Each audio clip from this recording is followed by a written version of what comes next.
Welcome, ladies and gentlemen, to a new episode of the X Button, Season 4, Episode 5. I am your host, Alejandro, and with me, the long-awaited return of the Starship Trooper.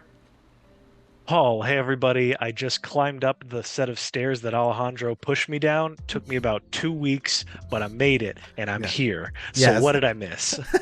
You sure have missed a lot, Paul. How you doing, Paul? It feels weird seeing your face now, especially now with this I know. new...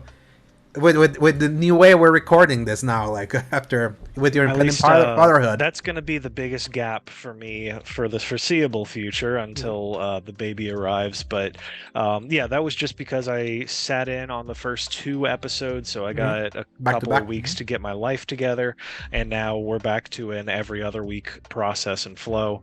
But it's good to be back.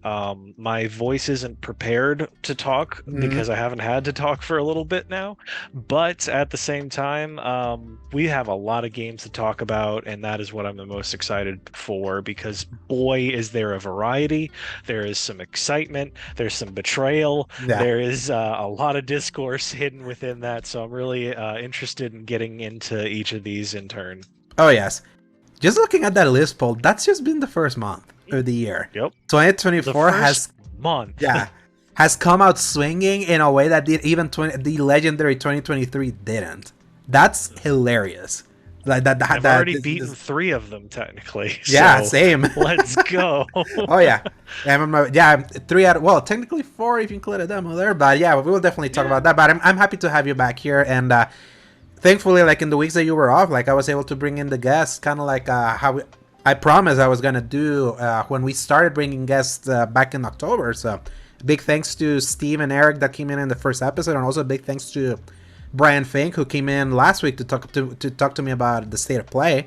So, in all the time is in between you not being able to be here based on the schedule, I'll always try to bring in someone, or I'll do it solo. But the show will always continue. But before we go on, this is just a reminder that this is the X Bottom Podcast, our gaming podcast that posts every Fridays from 10 a.m. onwards, God willing. Available on the YouTube channel Escape Gaming, as well as most audio services around the world. Apple Podcasts, Spotify, and the like. You can find links in the RSS feed at tinyurl.com/escape gaming. If you enjoy our show, give us a like and subscribe. So, Paul, time to talk about what we have been playing. It's weird. It's weird that the last time that you were here, Paul, like Prince of Persia was about to come out, or Mhm. no, yeah, it was about to come out. So because we didn't buy the deluxe edition that they gave that gave it early access, we just bought like the normal edition. So Prince of Persia: The Lost Crown. It's like, ironically, I've been playing more of that now because the more games keep piling up new, I go back to like the older one to so that at least I can chip away uh, Yeah. at the backlog. So before I say my piece, because I'm a little far away, what were your thoughts on Prince of Persia: The Lost Crown? Because I had good brief thoughts 2 weeks ago, but I have updated. Yeah, so let me the kind of pull back the memories from it Total Recall Mm-hmm. style because of how often how much everything's different now. Anyway, Prince of Persia, the Metroidvania side of it, I really wasn't expecting until we finally saw I think it was that map Mm-hmm. little demo where they were like, you can take a quick screenshot of it and save it, which is such a good quality of life change. Mm-hmm. Part of me wishes that they'd just given you an unlimited amount or just more of it because you're fighting with like 10 of those for a Mm-hmm. good portion of the game. But at the same time, it is so refreshing to run through that world.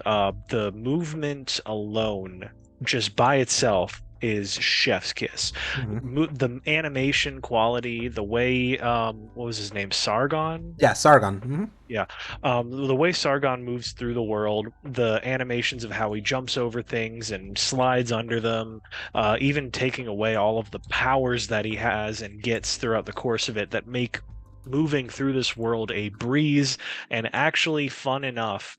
And I cannot say this enough with enough certainty that Metroidvanias platforming and moving around is often a pain in the butt, and I usually take every opportunity to fast travel. Mm-hmm. And Prince of Persia was like that Mr. Incredible meme where he looks at his watch and goes, I've got time, and just runs through the entirety of it just for the fun of it. And it's like I can just collect some of the things on my way. It's easy. I don't even think you lose a whole lot when you die, or like take Hollow Knight for instance, where you have to get to the space that you died to get all your stuff back. It's just that one added level of frustration for me that really takes me out of it after a while. And I've put a lot of time in Hollow Knight, but just that extra level of like, don't worry about experimenting, adventuring, getting trapped somewhere, dying. You'll go back to where you need to be. You don't really lose anything of like real value. I think you lose a little bit of your currency each time you die, I think, but like overall, 10. It's like 10 from the currency. But it's nothing important and just really lets me go flying through these spaces without really too much worry. The combo system being absolutely crazy with your launchers, your double jump that you eventually get, your dash move that you can use mid combo to avoid like just getting your final third hit out that knocks the enemy back. But even if you do, you can still dash forward. You can pull them towards you. You can charge up your little chakram to hit right as they're about to get juggled from something else. You've got your bow and arrows. I don't even think I've unlocked like a third of what is really capable because of how freaking long the game is. Yeah. But overall, I am very happy with this next step of Prince of Persia. I want another one of them. I don't care where they go, what they do. I'm signed in, even though I haven't beaten the game because of how long it is and how difficult it can be. But overall, seal of approval. Good job, Ubisoft. Please do it again. Yeah. That's my thoughts. Yeah, there's so much to love about this Prince of Persia game. You kind of really covered a lot of it. One of the reasons that I've had trouble finishing it has been just their calendar we got, because Prince of Persia comes out, then the day after I got The Last of Us remaster, and I needed to review that, and then everything else that we're gonna talk about. It's just be kind of like a very crowded month. That Prince of Persia's difficulty, especially I'm playing on normal. Do you start on normal or do you put it on easy, like at the beginning? I started on normal, and because I think it. There's no way to. There's no way to. Or not. Yeah, there's no way to change difficulty. I tried looking. Oh, then I probably just picked easy from the start. Then. Yeah, because I was like, I'm sort of regretting that I didn't. Yeah, I sort of regretted that I didn't put it on easy, because I'm not reviewing this. Like, I could have played this on my own leisure, and there are a lot of parts about this game. What were you saying? No, I was just trying to think, because I'm questioning myself now, because I've had difficulty, and I know it wasn't just like an easy process. You're probably on normal. If I did put it on normal, then maybe I did. Okay. Just as basic Sorry, difficulty. I was really confused. Yeah, and it's also you can't change the difficulty after the fact, because there are some parts that are like real like stone walls, like especially in some of the boss fights and things like that, and the parry system of this game is one that you have to like keep playing this game to really get a hang of it, especially because I have massive pet peeves with parry systems that are not a shoulder button but instead a trigger pull. And I feel, especially because we're playing it on PS5, the trigger pull of the L2 doesn't feel consistent enough for me, especially because it feels like he only starts the movement until like the trigger goes all the way down. It didn't even have like a adaptive trigger that maybe could have like you know how adaptive triggers sometimes like make the triggers feel like buttons that then you have to like press down. Like that's something that I actually really appreciated with Suicide Squad. We're going to talk about that later. That sometimes with parries, I can go an entire like section where I parried them with no problem, and then for some reason, maybe sometimes walking through that section again, when I try to parry, I'm off by a millisecond. I keep getting hurt, and I keep getting hurt, and I keep getting hurt.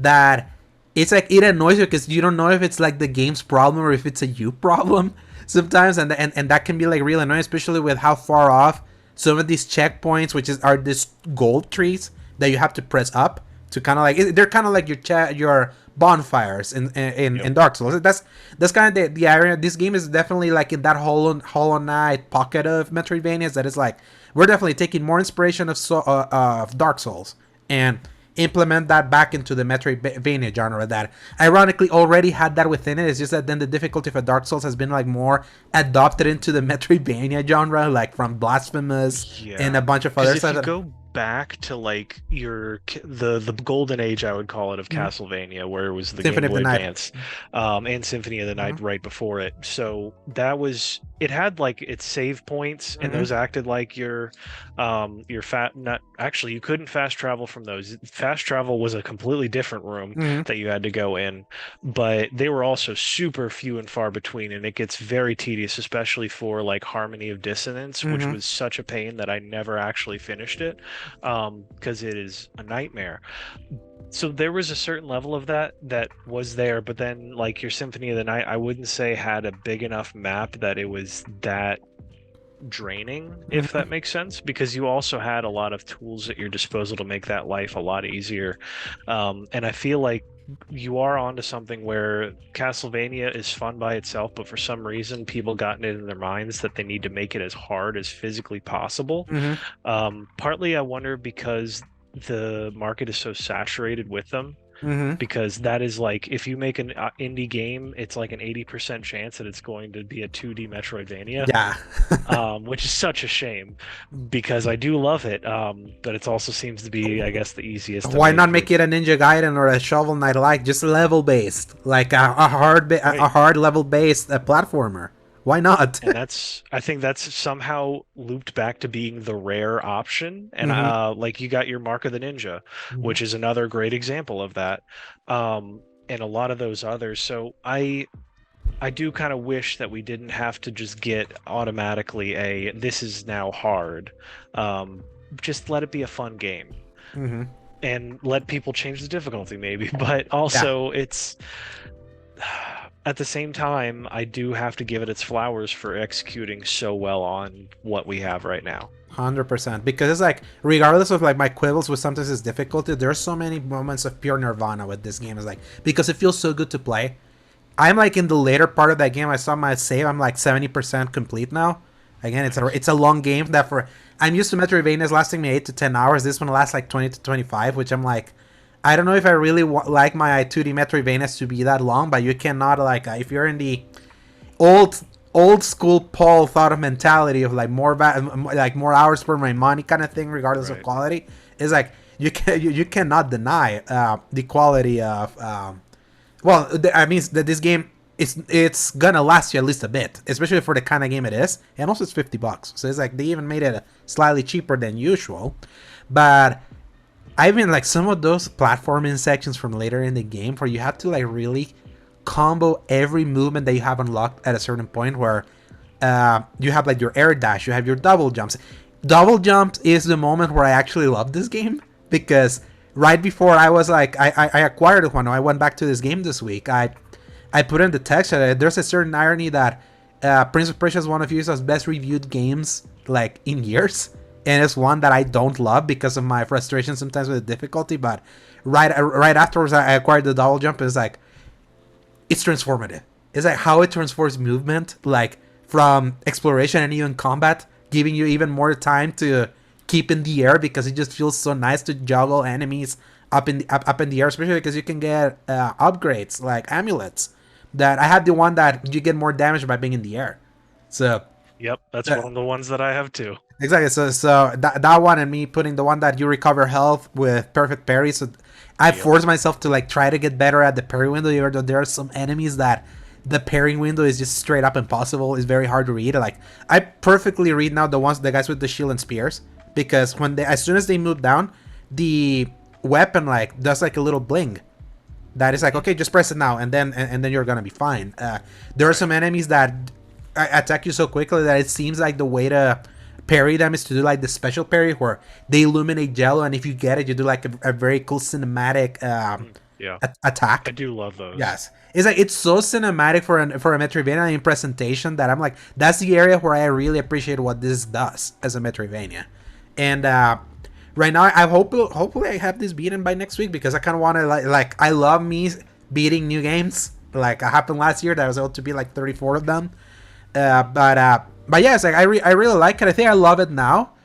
I just hope I beat it and that feeling remains the same. It still has a couple pain points. Like the map is huge, Paul. You have not seen how big it gets.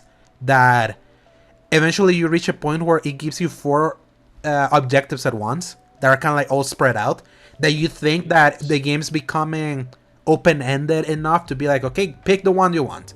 Like, see if you can, like, find, like, you have these 4 objectives now, see if you can get them. And then I started exploring, but a few of them are still gated behind an upgrade. So I'm like, I went all the way over here. God damn it, I don't have the upgrade for this. Okay, I'm gonna go see if I go to the other one. God damn it, I also don't have the upgrade for this. I'm gonna go to the one here at the bottom. Okay, here I can, because it's allowing me to progress with what I have. And I feel they could have done a better job at, instead of giving me all those 4 objectives, just give them one at a time. Because like, it's making me, well, at a positive way, because I like exploring. That inherently has made me explore the map more and fill it up doing it that way. But then at the same time, it's like, if you're like focused and trying to beat this game, I can imagine the frustration of, you think you're going to an objective and there was nothing beforehand telling you that you're not ready for it. So it means you still have to travel more and more and more and more, especially with how big it is. So I can see that being a pain point, but yeah, I think it's still pretty great. Like, I feel it's still one of Ubisoft's best stuff, and I hope they still carry that ethos. Even though I know there was a report from Insider Gaming that made like a report about Ubisoft's culture and things that are happening there that he sourced and all of that. That apparently he heard that some of the early sales of Prince of Persia: The Lost Crown was like 300,000 copies, which seems really low because of where gaming is nowadays, but that's actually pretty good for a Metroidvania. Like, it is. It depends on your expectations, especially because it's coming from Ubisoft. Exactly, yeah. Then it's like, oh, they're probably, like, even when their games were terrible, they were probably selling way more than that. It's just it's kind of ironic. The 2D Metroidvania is super popular in the indie space, but they never sell great in the last decade. So it's like, you almost are better off really pushing for a different kind of game. Yeah, I think you have to do, like, my big hope, apparently also that what was in that report was that Prince of Persia's budget was significantly like less than the normal Ubisoft budget. So good word of mouth starting there, and hopefully, like, especially with the Ubisoft, these games drop in price always so quick that it's always that a lot of people maybe just like waiting, and they still make that money because they sell a lot in volume. Maybe not at full price, but they were, like, for example, Valhalla sold a lot of its copies in the not the garbage bin, in the bargain bin, basically. Like Valhalla was like discounted so often, and that's still like in volume sold. That's like the best selling Assassin's Creed game, also because it was the only new one for a while. So yeah, I hope they do more, because it's like we had this conversation with our buddy Sebastian. Like, he cares so much about reviews, and I'm like, reviews are great. It's a good validation, but they don't matter if sales are soft, because reviews don't put the bread, don't put the moolah that keeps the lights on. It's actual sales. If reviews can help sales, great. But it's like, I really hope that at least like Ubisoft was like smart with how they budgeted this game, because obviously, like, I like its style, but it definitely feels like they went the cheaper way, because you can imagine they could have gone more expensive and do something more artsy, like we've seen with other Metroidvania, because it's like 2.5D, it's always inherently feels cheap, even though this game can be a looker in many parts, especially kind of like in its backgrounds. So yeah, great job, you. So I hope the rest of this year goes great for you. I'm really hoping for that. Same. Tekken 8, Paul, was like the other game that was like within the week of the Prince of Persia release, and it was kind of like the week before what became a Sun and super anticipated game for us after we played a demo of it literally the day that Prince of Persia came out. But Tekken 8, Paul, like, finally all the fighting franchises have something out now. We went through Street Fighter, we went through Mortal Kombat, Granblue Fantasy versus Rising came out like surprise dropped in December, and it was like actually super good, but it completely passes by. A lot of people in the fighting community adore that game. I know Maximilian Doodle plays it a lot, but now we got Tekken 8. Initially, I didn't know if I wanted to play it, because when I played the demo, when there was a demo last year, I played it wrong. I didn't play the story stuff. I played the stupid chibi arcade stuff.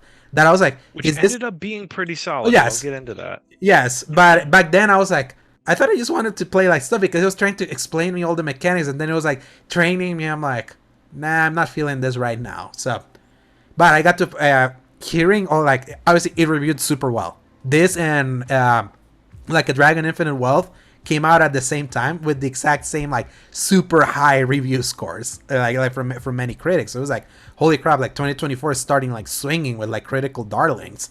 So all that hype kind of like made me cave and be like, okay, let's get it. Because I had told you, be like, with everything that's coming out, is there a way we can like maybe wait maybe for a sale? Like I kind of my thought, but there was so much good talk about a lot about this package that I was like, let's do it. And getting to see getting to play the story mode, which is not very long, it's like 2 or 3 hours, which is like super short for a story mode standards. But the quality of that story mode from the moment go, this is anime to the extreme, and I had a grin in my face for those 2-3 hours with the spectacle of how nuts it gets. That I was actually I messaged Gene Park about it. It's like Tekken 8 version Advent Children, with like how nuts it gets with its cosmic battles and things like that.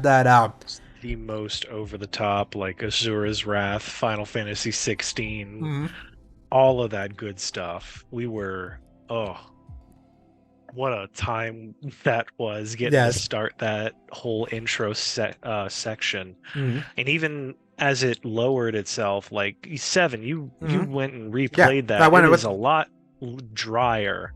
Significantly. Even with its like moments that I would say still hold up in times. It was a very like intermediate style story compared to where 6 had the huge like big heel turn of Jin, the real rough side of that whole thing where he's like sacrificing thousands and it's getting really rough. 7, the biggest part with Heihachi's death/disappearance, whatever you want to call that right now. And then 8 is just the complete, I would say, culmination of that like 6 to 8, Tekken 6 to 8 rather, finisher for that entire plot line. And man, what a time. And I know a lot of people are kind of acting like purists on what's allowed in their power universe, and y'all, there's a panda and a bear and several robots. Some of them are the like devil is in the game. There's just I think we might not need to take it too seriously, because it is like the power of belief gives you all the power you need. And that includes if you believe in money. So there's just an entire character that's about that. But anyway, Tekken is just a wild series. I mean, they even have freaking Negan from Walking Dead and Noctis from Final Fantasy 15. So yeah, they can kind of do whatever the heck they want. But anyway, getting back to it, just from the story standpoint, 8 blew it out of the water. The new engine is fantastic. It is firing on all cylinders. I felt like we got an actual conclusion to what we got, plus like a nice teaser for like things might be good now, but you don't want to know what happens next, kind of a thing. They left themselves wide open for a Tekken 9 if they want. Exactly. Like they like it's going to be easy, because now I feel like where some of the characters in other fighting games, they're too afraid to let them progress and kind of like move on to new characters that continue the storyline. Tekken, I feel, is a game that I'm shocked to find out is doing a really great job at letting past characters move on and letting the new generation step forward, because now we've had, because correct me if I'm wrong, but I don't think Jin was in the first. Nope, he came in 3. He came in in 3.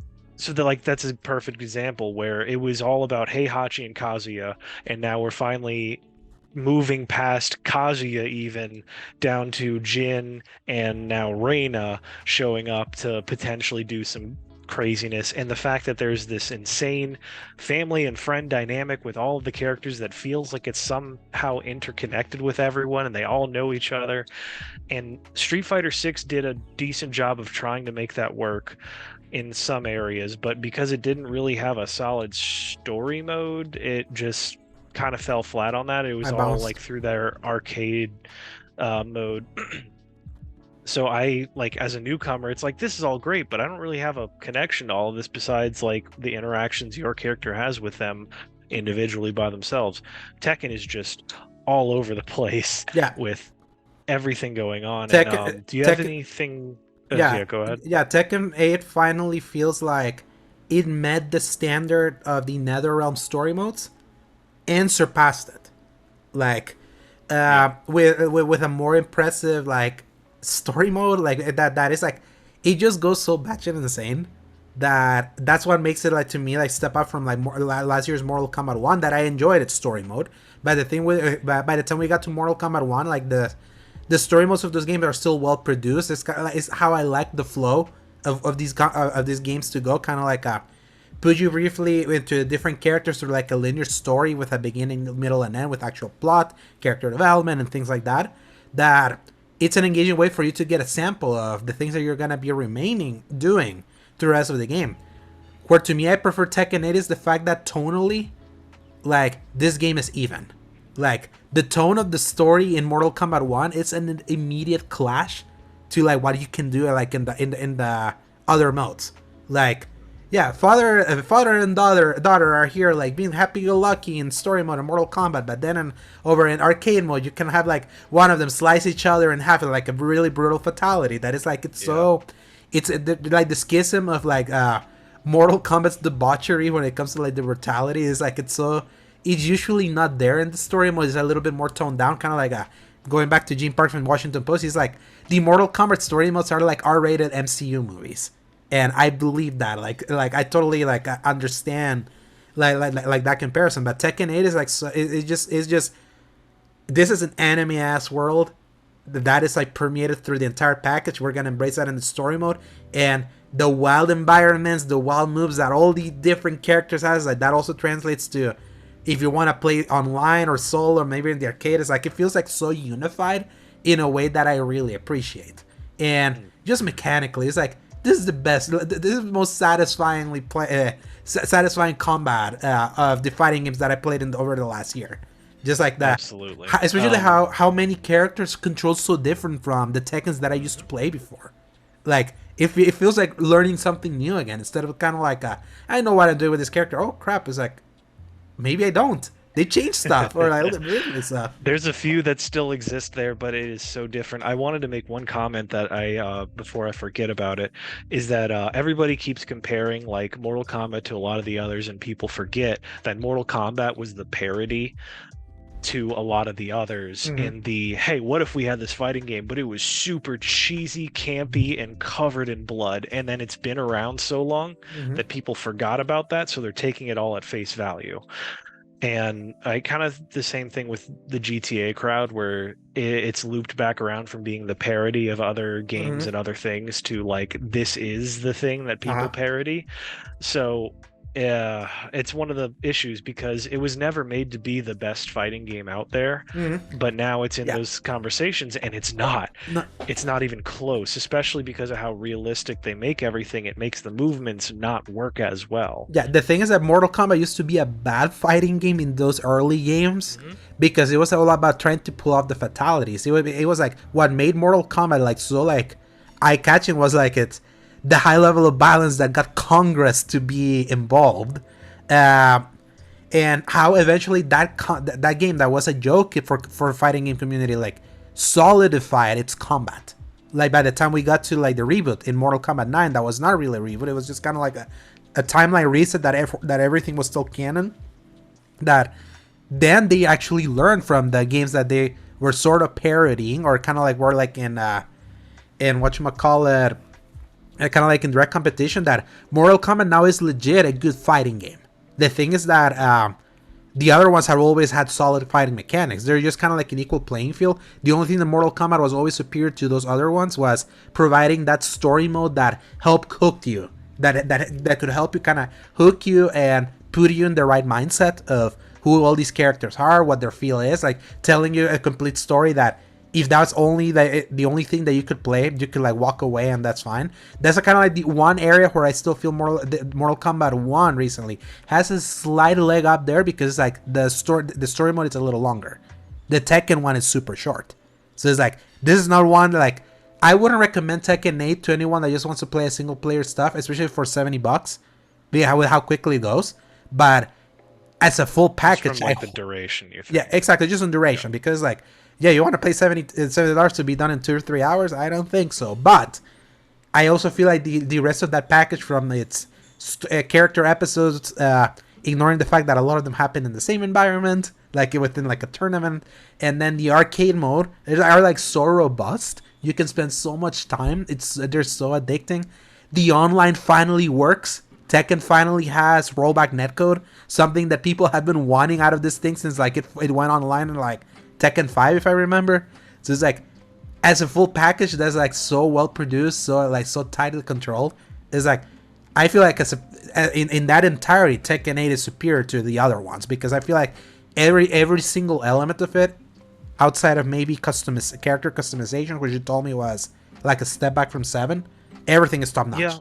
in some areas, and I will say it's at least for the guys characters, it's great in a lot of ways. It's the women characters that really get the short end of the stick, because like there's 10 skirt options and about 4 pants. And like some of the shirt options are all the same variation of like a t-shirt. So it's a little frustrating, but then also you can see a lot of amazing things that people make through either like YouTube or Twitter or whatever, and they'll make the craziest looking perfect analogy for a character, whether it's like 2B from Nier Automata. Mm. There's oh shoot, I'm blanking out all of a sudden on every single one. There's a SpongeBob one. There was a lot of different characters that just based on all that you do, it is all taken completely seriously. Sonic the Hedgehog was a really popular one. Leon Kennedy as Mhm. well. But yeah, it's as long as kind of what you're going for is within that realm, it's better than it was. And there are a few alternate outfits that are unlockable through playing through like the arcade quest mode and some things like that, Mhm. that do offer a little bit of variety. But at the same time, I do wish there was a little bit more of it. And they also downgraded some of their accessory options as well. Mhm. But anyway, as far as mechanics go, I was just telling you earlier before we started recording that Tekken 8 is one of the first times in a fighting game, and now I've probably seriously played, let's see, Dragon Ball Fighters, some of Mortal Kombat, I think 9 or 10, I can't 10. remember It which. was 10 because of your roommate. You told me it was Yes, 10. you're Yeah. right. See, I'm glad that you have the memory for both of us here. I just like slotted it out and jacked it into your brain instead somehow. But yeah, so that one, then Guilty Gear, then Tekken 7 back before Guilty Gear actually, Mhm. and now this one for as far like an actual experience, and Street Fighter. Mhm. But Tekken 8 is like the first time where going into the lab, quote unquote, with a character is actually fun and is Mhm. a really good use of my time. We're just messing around with it and hitting buttons and resetting each time you mess it up or miss something is just an easy process. You can put the move list, which is just like 200 entries, you can put it up above your character and you can hit a button that just goes through them. If you want a new character, you just do each of those and you just keep messing with it, keep messing with it. You can just make it so simple. You don't have to keep going into the move list and then forget what you did. You don't have to write it down there. It's just right there above you. You can even change what your recommended moves are, like kind of like as a reminder on the bottom left-hand corner of the screen. The arcade quest goes through a very, like some would say drawn out, but for me it's very thorough way of explaining the mechanics. Tekken has had a notorious issue with like its rage art system and how to activate it in some ways, and this has, I wouldn't say streamlined, but it's better explained how it Mhm. works, as well as the inclusion of heat, which is kind of weirdly named, but also I love that you have both of those at any given time, and at every round it resets. It's not like Mhm. fighters where you have to spend one of your rounds early on to keep building up that meter, and then Uh-huh. if you're lucky throughout the whole thing you have the whole meter, but if you used any of your special moves it's gone. It's like, don't worry about that, you just get it back at the start of each round, you get some chip damage on it, you get the setup for a really good move. Just all of that together makes it easier to understand because of how broken down it is in the Mhm. arcade quest, and how you can run those tutorials. You can run them again for any of the other characters, and it changes the moves that it asks you to do as like a chain move. And that alone has helped me. Just as long as you have one good string, that's all you really need to understand, and don't mash your buttons. And from there, it's like you can go online and you can beat a couple of people still by just doing that, being patient, and knowing when to dish certain things out. I mean, I can not understand anybody. I can get destroyed at the very end, and as long as I hit both the heat move Mhm. and the rage art, I can win because there's a rubber banding effect in the fight. As long as you're lower, you'll actually do a little bit more damage for any of that. Mhm. And it's just such a helpful process to get new people in. And because of the name recognition for Tekken, I think that this is, I don't know what the sales numbers are for it, but I feel like it's got to be one of the best selling ones so far. Yeah, I could absorb it. We already had heard about the sales because obviously we've gotten similar like figures already from games that came out around that time. Like Infinite Wealth was like the other game that came out around that time, and they came out saying it already sold 1 million copies in its first week, which is like a record for the Yakuza series. So And maybe I we'll almost know. forgot, actually, there's something else once you're done with that. I didn't even touch on the ghost system, where if you get to play with any of your friends, It's like an AI thing, um, right? Like yes, it's AI that it is replicates the your friends. Forza method, Hmm. where it learns exactly how your friends fight with their favorite characters, uses exactly the moves that they would use. I think every 3 matches it updates that. Hmm. And then you can go in, if you have a friend, you can find them in that little room. It's not really overly complicated or anything. What is complicated is finding somebody who's playing on a different system than you, but I won't even Hmm. bother to go into that. Just know that there is a way. It's a pain in the butt. But once you're friends with somebody, you can go in there, you play against them, and you can just, as it's as if you're playing with your buddy. And it's really funny because I was playing with one of my friends who was playing as Reina. He's trying to figure out how to play her, and we go back and forth. And then, like a week later, I'm like, let me see how good he's gotten. And I load his up, and his Reina destroys me. And I had to text him. I was like, bro, your ghost is just destroying me in Tekken 8 right now. Like I can't even touch you. That's So so it's really funny. funny. And that brings in that like Elden Ring process of where friends are helping friends out just the way it used to be, where it was like we all start off, we get into a little lobby together and we rotate out, where each one of us that loses, you start the next one goes, and we start off with our best characters, and then we slowly work down to characters we've never played as, just for the fun of it. And the whole fun is because neither of us know how to play this character. We're just going to mash buttons at each other, no Hmm. matter how good we are. And then we're like, all right, lock in next round. And then we go back to our good one, and then we start over. But just the fact that you don't even have to have your buddy there, because we're all adults and sometimes lives keep us away from each other, but you can just still get some of that enjoyment out of being around them. And it also it has their most used custom character, which leads to Huh. some hilarious moments where you get like, all right, let's see what he's doing. Oh, he looks like a lunatic. All right, let's go. But it's great because you just have a lot of fun with that process. I've had a lot more fun with this than Street Fighter 6, just flat out. Yeah. It's the most complete package. There's so much modes and extra things to do out of it, and I don't think I could be happier out of a Tekken release. Yes, I'm happy for that specifically because other than the fact that you didn't even have online problems like getting in with Tekken 8 compared to your episode with Street Fighter 6 and your Capcom ID that I had to fix for you, is like you have legit stuck around with this. So it was like, Mhm. I'm glad it did because one of the reasons why I originally told you maybe we can wait for the sales because I saw how quickly you dropped off from Street Fighter 6. I was like, maybe our money could go to somewhere else if you are gonna drop off from this. But yeah, I'm glad. Like I dabbled in a few of the things, did a few of the story episodes and all that, and I could see the quality. Obviously, like I have preference for other kinds of games that release around that time, but I recognize that Tekken 8 was like, I had a grin. Like so many games have left me with a grin, with a smile on my face recently. So that was definitely one. Now we move, Paul, to what became our like third most anticipated game of the year after playing the demo, and now we have both beaten it. Granblue Fantasy Relink. Just as a little plug, my review for this game, it's live over at Season Gaming. I ended up reviewing it because I kind of like, if I don't review stuff, I'm gonna lose like my practice. So I needed to like, I was like, you know what? It's like I'll do it because my next review is Rebirth. We're gonna talk about Rebirth later.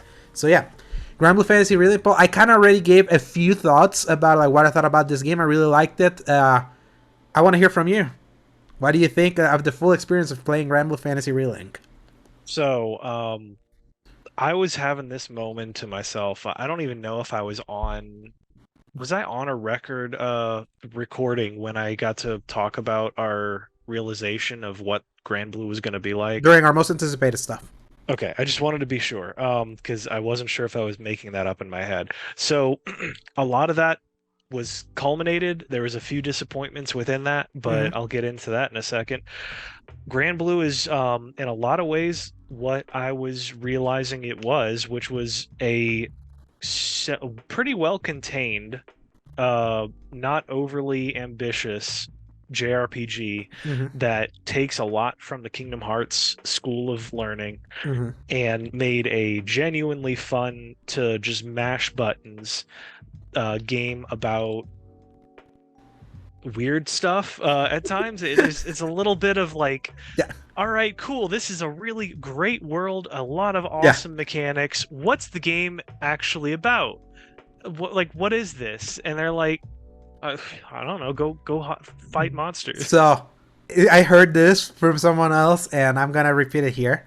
Granblue Fantasy Relink feels like you jumping into One Piece in its 700th episode. Yes, thank you. That is a great way to describe it. Because honestly, it felt like the latest One Piece game when I started it up. And it's like the whole gang's already together. They're just off on a new adventure. And it's like, it made me more... Let me think. It made me realize even more so how poorly a lot of those games come across for anybody who's a newcomer. Because it's like, I have no idea what's going on or any of these characters, and revisiting that is not a good way to do it. So if I had to redo it, I will say that it probably would be better if we just covered the events of the story to have a true revisit / like jumping on point for all these new people, because in some ways I would be on their side where it's like, no, just go play the original game. Don't worry about it. It's literally a mobile game that's only available in Japan. Yeah, it's international. There's no way for any of us to get that context. And not only that, the fighting game, at least from the one that I played that was given to us for PS Plus, the one from 2020, also does not. It's like, it has a story mode that covers the events of the anime and the mobile game in Cliff Notes versions. So it's like, it doesn't actually cover what happened. Exactly. It's like quick bites of like what happens. It's like you would need to watch the anime, maybe find somewhere to read everything that happened in that mobile game since 2014. Apparently, there's also a manga, so you can go read that too, I guess. Yeah. So it's like it's such a scattered series that it makes me sad to think that Granblue Fantasy Relink is like the most appealing this franchise can seem to like a newcomer.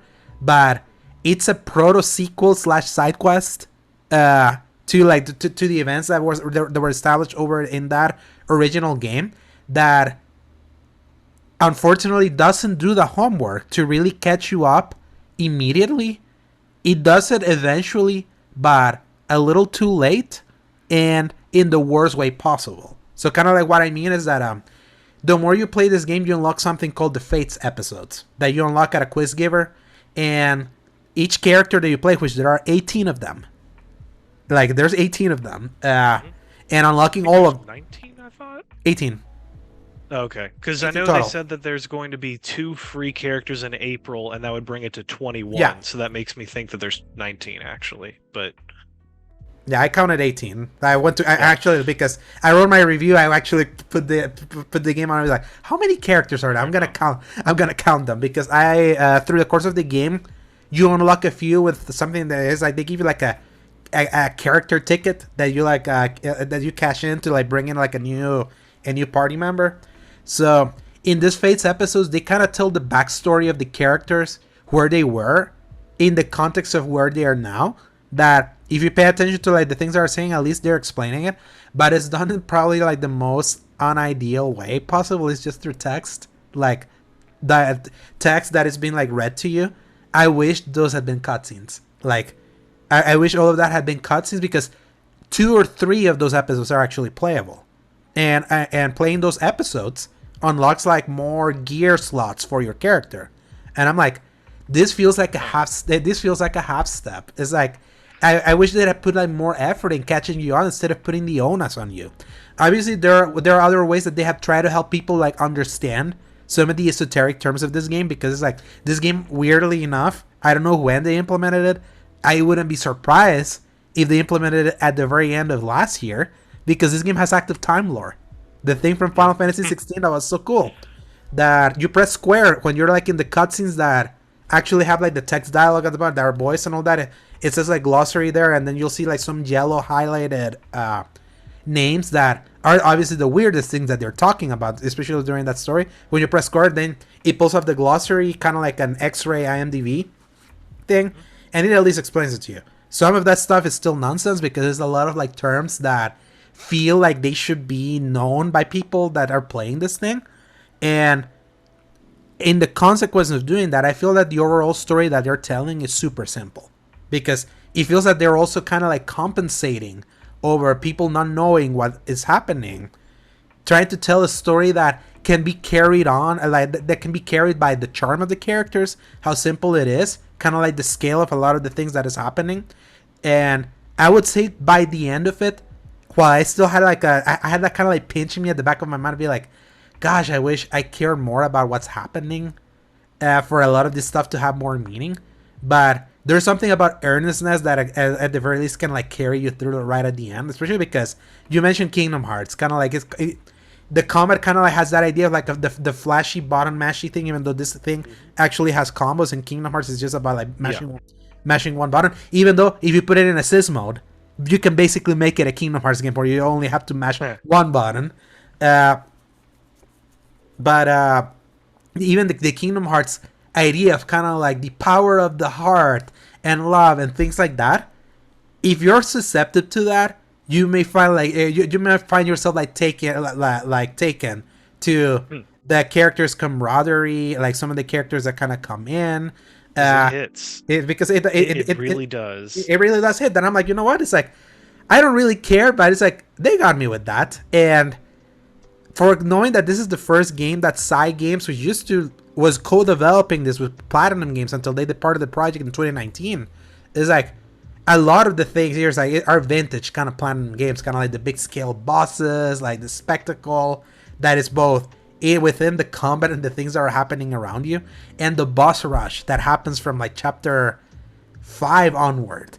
It's such a perfect escalation that like boss fights keep getting crazier and crazier, and like when the music by Nobuo Matsu and the guy that made Xenoblade Chronicles, like the music that they've cooked of this thing, they even have a soundtrack menu. If you go to Lyria's Journal, I have turned the game on, put Lyria's Journal, because this soundtrack's not available on Spotify. I'm still waiting for it to be put in like YouTube or something to hear some of like those. Some of them are on YouTube right now, but yeah, so someone is doing the work of unofficially like recording the music and putting it in YouTube. So they've slowly been doing that, but I just put the game on just to be like, yeah, I want to listen to it. It's like, it's a beautiful game, like in its art style. The fact that in its performance mode it's 1080p doesn't register for me is like, can you imagine? Because like you can play at a full 4K 30, or drop it all the way down to 1080p for it to run at 60 frames. Like it runs so smoothly, and the art style that they have It does it all the favors. It does it all the favors. It's like you can notice the softness of this when the characters are like super far away, but when they're like close in, it's like it has like a clean aesthetic. The character designs are like so cool. There's like a special. It looks like it's hand brushed. I cannot believe, like, just from a design standpoint, I got to talk about this at least a little, because when the art came out for the fighting game, and that's how I found out about the series, I was like already blown away by the artwork itself and how watercolor, like, everybody throws around the word watercolor way too often. It's not correct. This is one of those examples where it's soft, it's clean, it's got like this brush stroke feature to it, like the entire world is just a 3D painting brought to life, and it is so clean, it is soft, it is like Breath of the Wild but actually like modern, where it doesn't have any of those sharp edges. It's just clean. There's like hatching and cross hatching on the characters' like boots and stuff to make it look like it's got shadows on it, so like you don't even have to do like the real shadow work on it because it's just there. It's so nice. The fact that the characters' eyes aren't there, it's not like black outline where it's drawn like a lot of, like, you can compare it to like your Naruto video game fighters and stuff, but it's like Gran specifically, his eyelid and his eyelash is brown. It fades to like an orangish at the edges to make it softer. It is like, those are real techniques that are used all the time that I try to learn as best I can, and I still can't pull it off right. And just the artwork itself is so gorgeous. It blows me away. And just from that reason alone, it makes me want more of these games for the mainstream audiences. Yeah. Because this is exactly like what people were calling like the Xenogears back in the day, and like those more obscure JRPGs that didn't get like the main acclaim but were still around and got like a bunch of sequels. Like, I want that for this series, and that's what I think makes Hurt more, that we didn't get a real jumping on point for the story.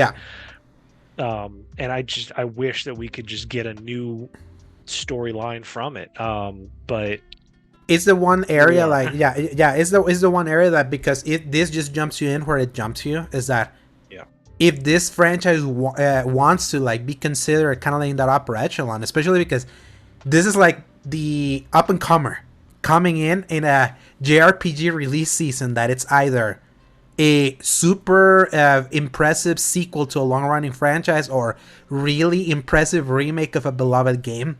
That's kind of like within that genre. Is like this game, unfortunately, is like beneath those, specifically because it still has a work to do to ingrain itself into the people that are already not the super diehards over in the international markets that know everything. So it's like I really hope. Apparently this game's doing really well on Steam. Like it actually has like it had a lot of like interest going in. Obviously this was like this is one of the few of many games that are only on PlayStation for the people that kind of want something that's a little bit more counter programming, that despite kind of its problems, including kind of like its post game, that it's definitely like more in the Monster Hunter side. That as someone that really enjoys the combat in this game, I'm glad that there is like an extended outlet to keep experiencing it beyond just replaying the story, which Chapter Select opens as soon as you beat the game, so you can go back to like some of its very specific, incredible moments, like over and over again, if you want to experience that, which I appreciate so much, because there's so many boss fights and moments that I screenshotted. You can go look at it in the reviews. Like, this game is perfect for screenshots, just like how the one with Id jumping into the fire dragon, that one that is like the one that he's like jumping, the side jump is like, there's just so much. Like, the art style of this thing is so great.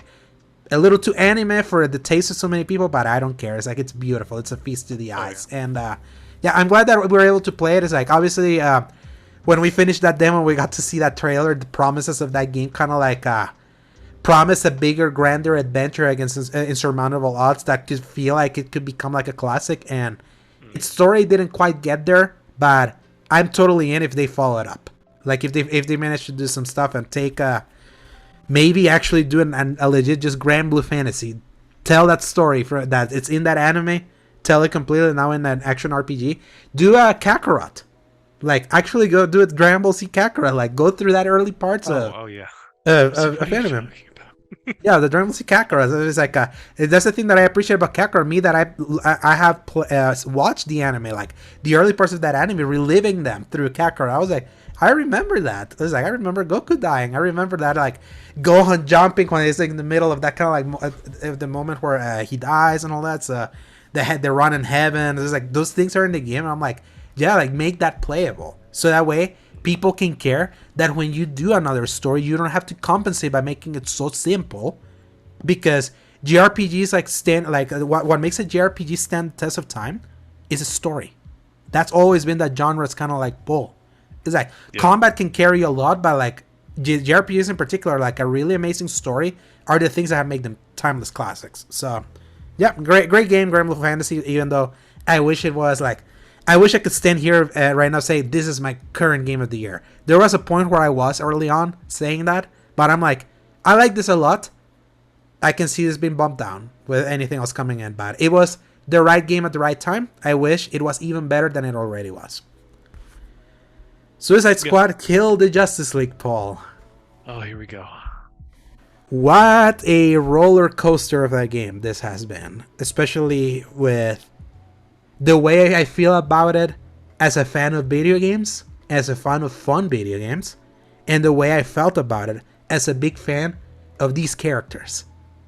And it's so funny you mention it, especially when you're like, obviously, just the fun anecdote of me wanting you to play this game that I bought the super expensive edition that was gonna come with all the bells and whistles, all the like the battle pass token, the really cool suits of the Justice League plus the You don't have to tell on yourself. Yes, we could just let it pass. No, moving that, and then no, it's like you were gonna be, because of our arrangement, you were gonna be the one that we're gonna enjoy that. I ended up buying the expensive edition by myself when I told you you were gonna make up for it. So I cannot express how apathetic I was about the process. I didn't want any of the extra stuff. I didn't care about the extra time, and then you were like, "No, I really want to buy it." Yeah, because like I mentioned when we did most anticipated, I put this as kind of like the maybes.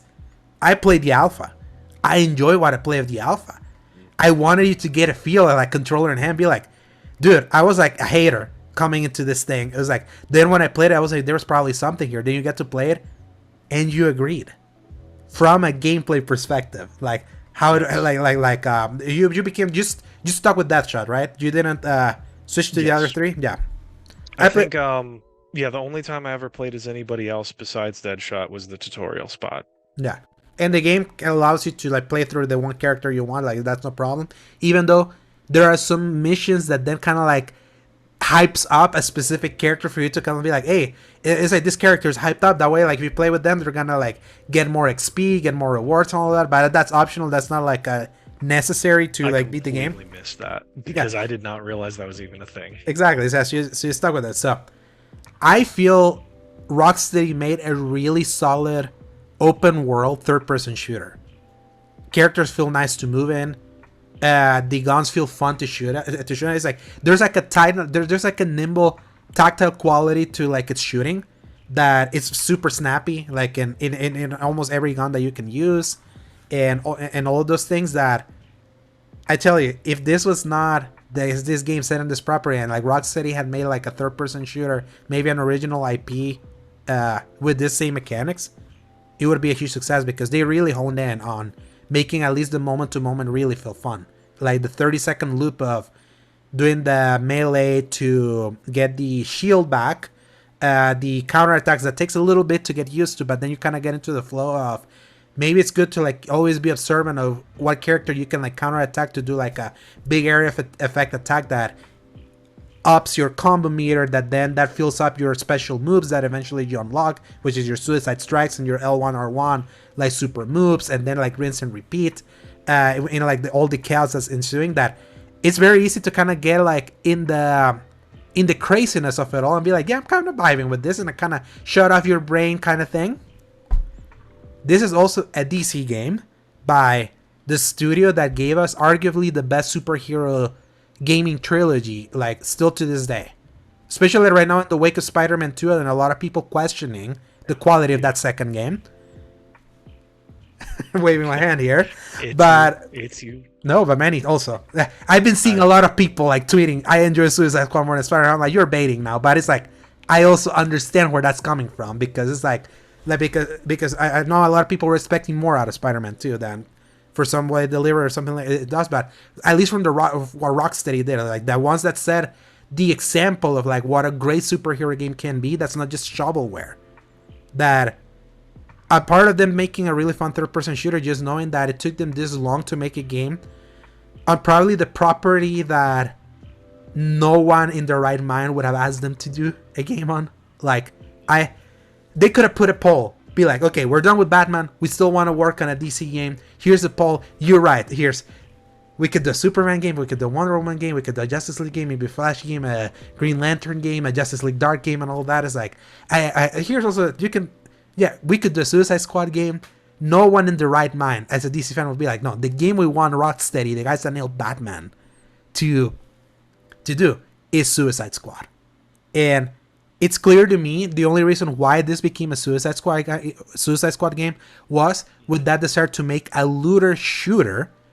Who shoots guns? Oh yeah, the Suicide Squad is like something known that has a bunch of characters that can shoot guns, even though two of those characters that we're putting into this game are more known for like one is for their boomerangs, and the other one is for their sheer might of his sharky nature.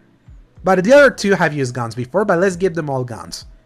And when you look at it from that conceit, and then it's like, oh yeah, within this game, I mentioned it last week when I was talking with Brian, it's like this game is blue balls the game for DC fans. It's like, everyone go to Dork of Art and look at one amazing meme that Paul made of like, there's a picture of the Justice League all together, kind of like goofing off in like a picture.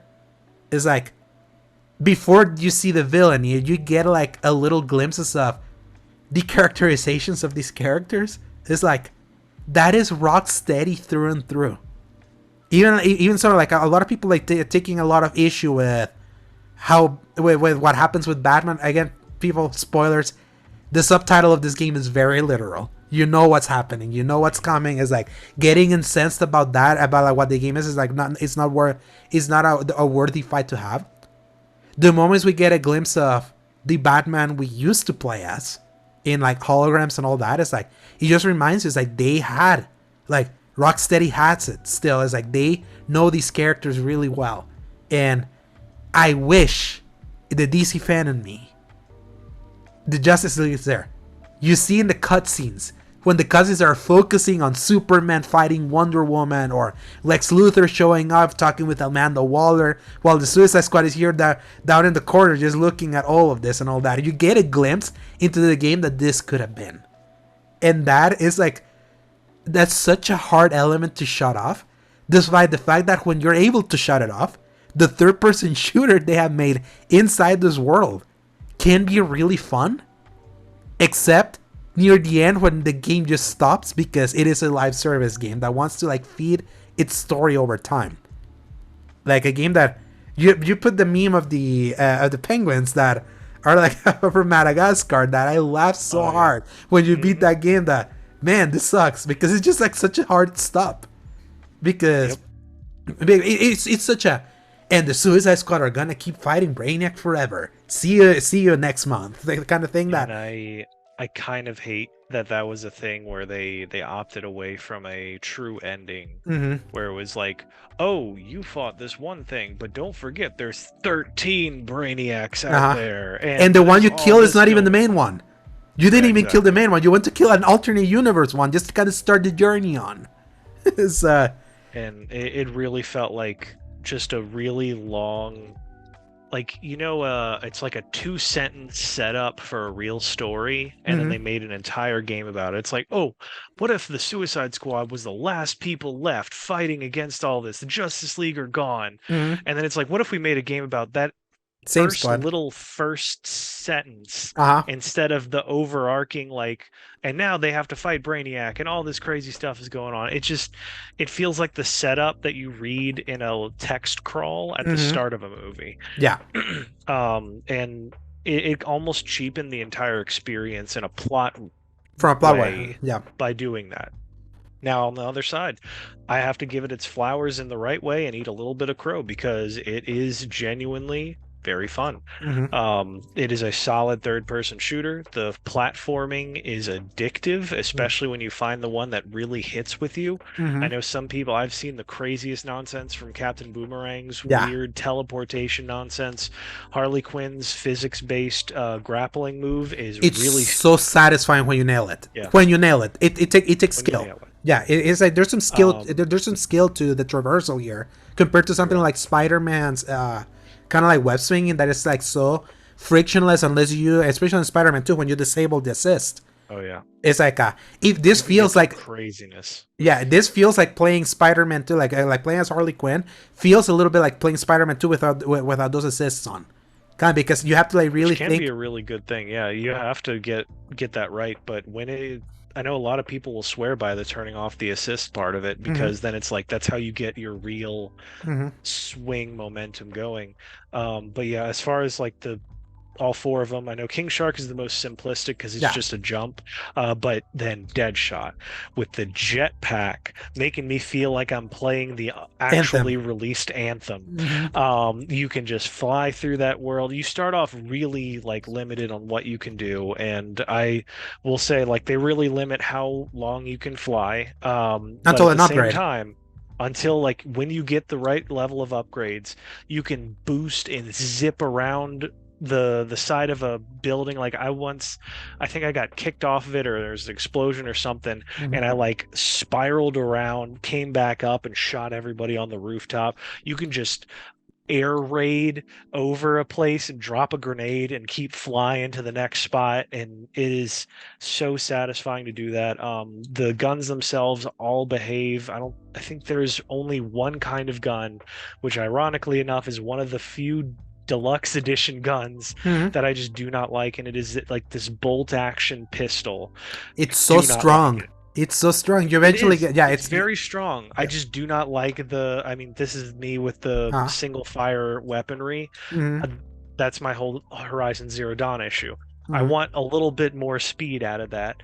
But also I've like dealt with sniper rifles and they're not that slow either. So Hmm. it's just a little frustrating that it's like, okay, I get it. It's powerful, but let me fire a little faster. And that's why I loved the sniper rifle that you get for Deadshot because it's like a DMR. Uh huh. You just pull That the that that trigger and that. it's Mhm. dunk, dunk, dunk, dunk, dunk, dunk, and that felt fantastic.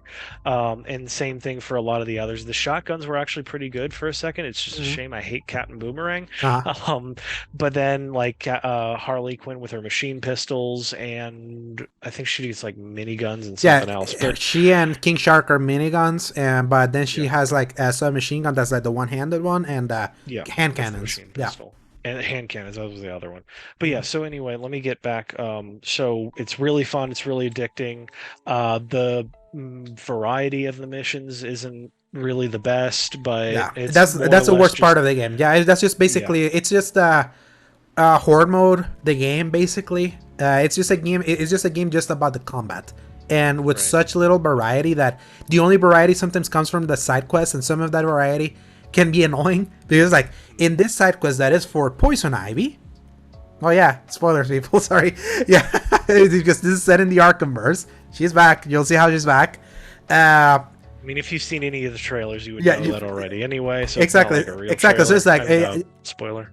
yeah, it's like to kill the enemies in this side quest, they have to have an affliction, which is kind of like an elemental power. I So it's like hated those so much. because you have to understand how to There's use the affliction thing, which Yep. sometimes like you can put the affliction in your grenades or in your melee, and or in that one that you have to wait for Poison Ivy's plants to give you the prompt to activate the affliction, that she explodes the affliction and then affects the enemies. And those I got think the better when, worst one for me was the one where you could only do damage with grenade yeah. And if you damage, run and if you run a grenade, God you're help you. yeah, Yeah. you're screwed. Because there was a sniper, Uh-huh. one sniper, and like God help you trying to hit it with a grenade, but if you get close enough, it They automatically teleport. teleports away. So you had to like zip it up. I was like underneath it and I threw the grenade up and then it arced back down and finally killed it. But it was such a pain. Yeah. Uh, Do you know that if you counteracted, you could like stun them?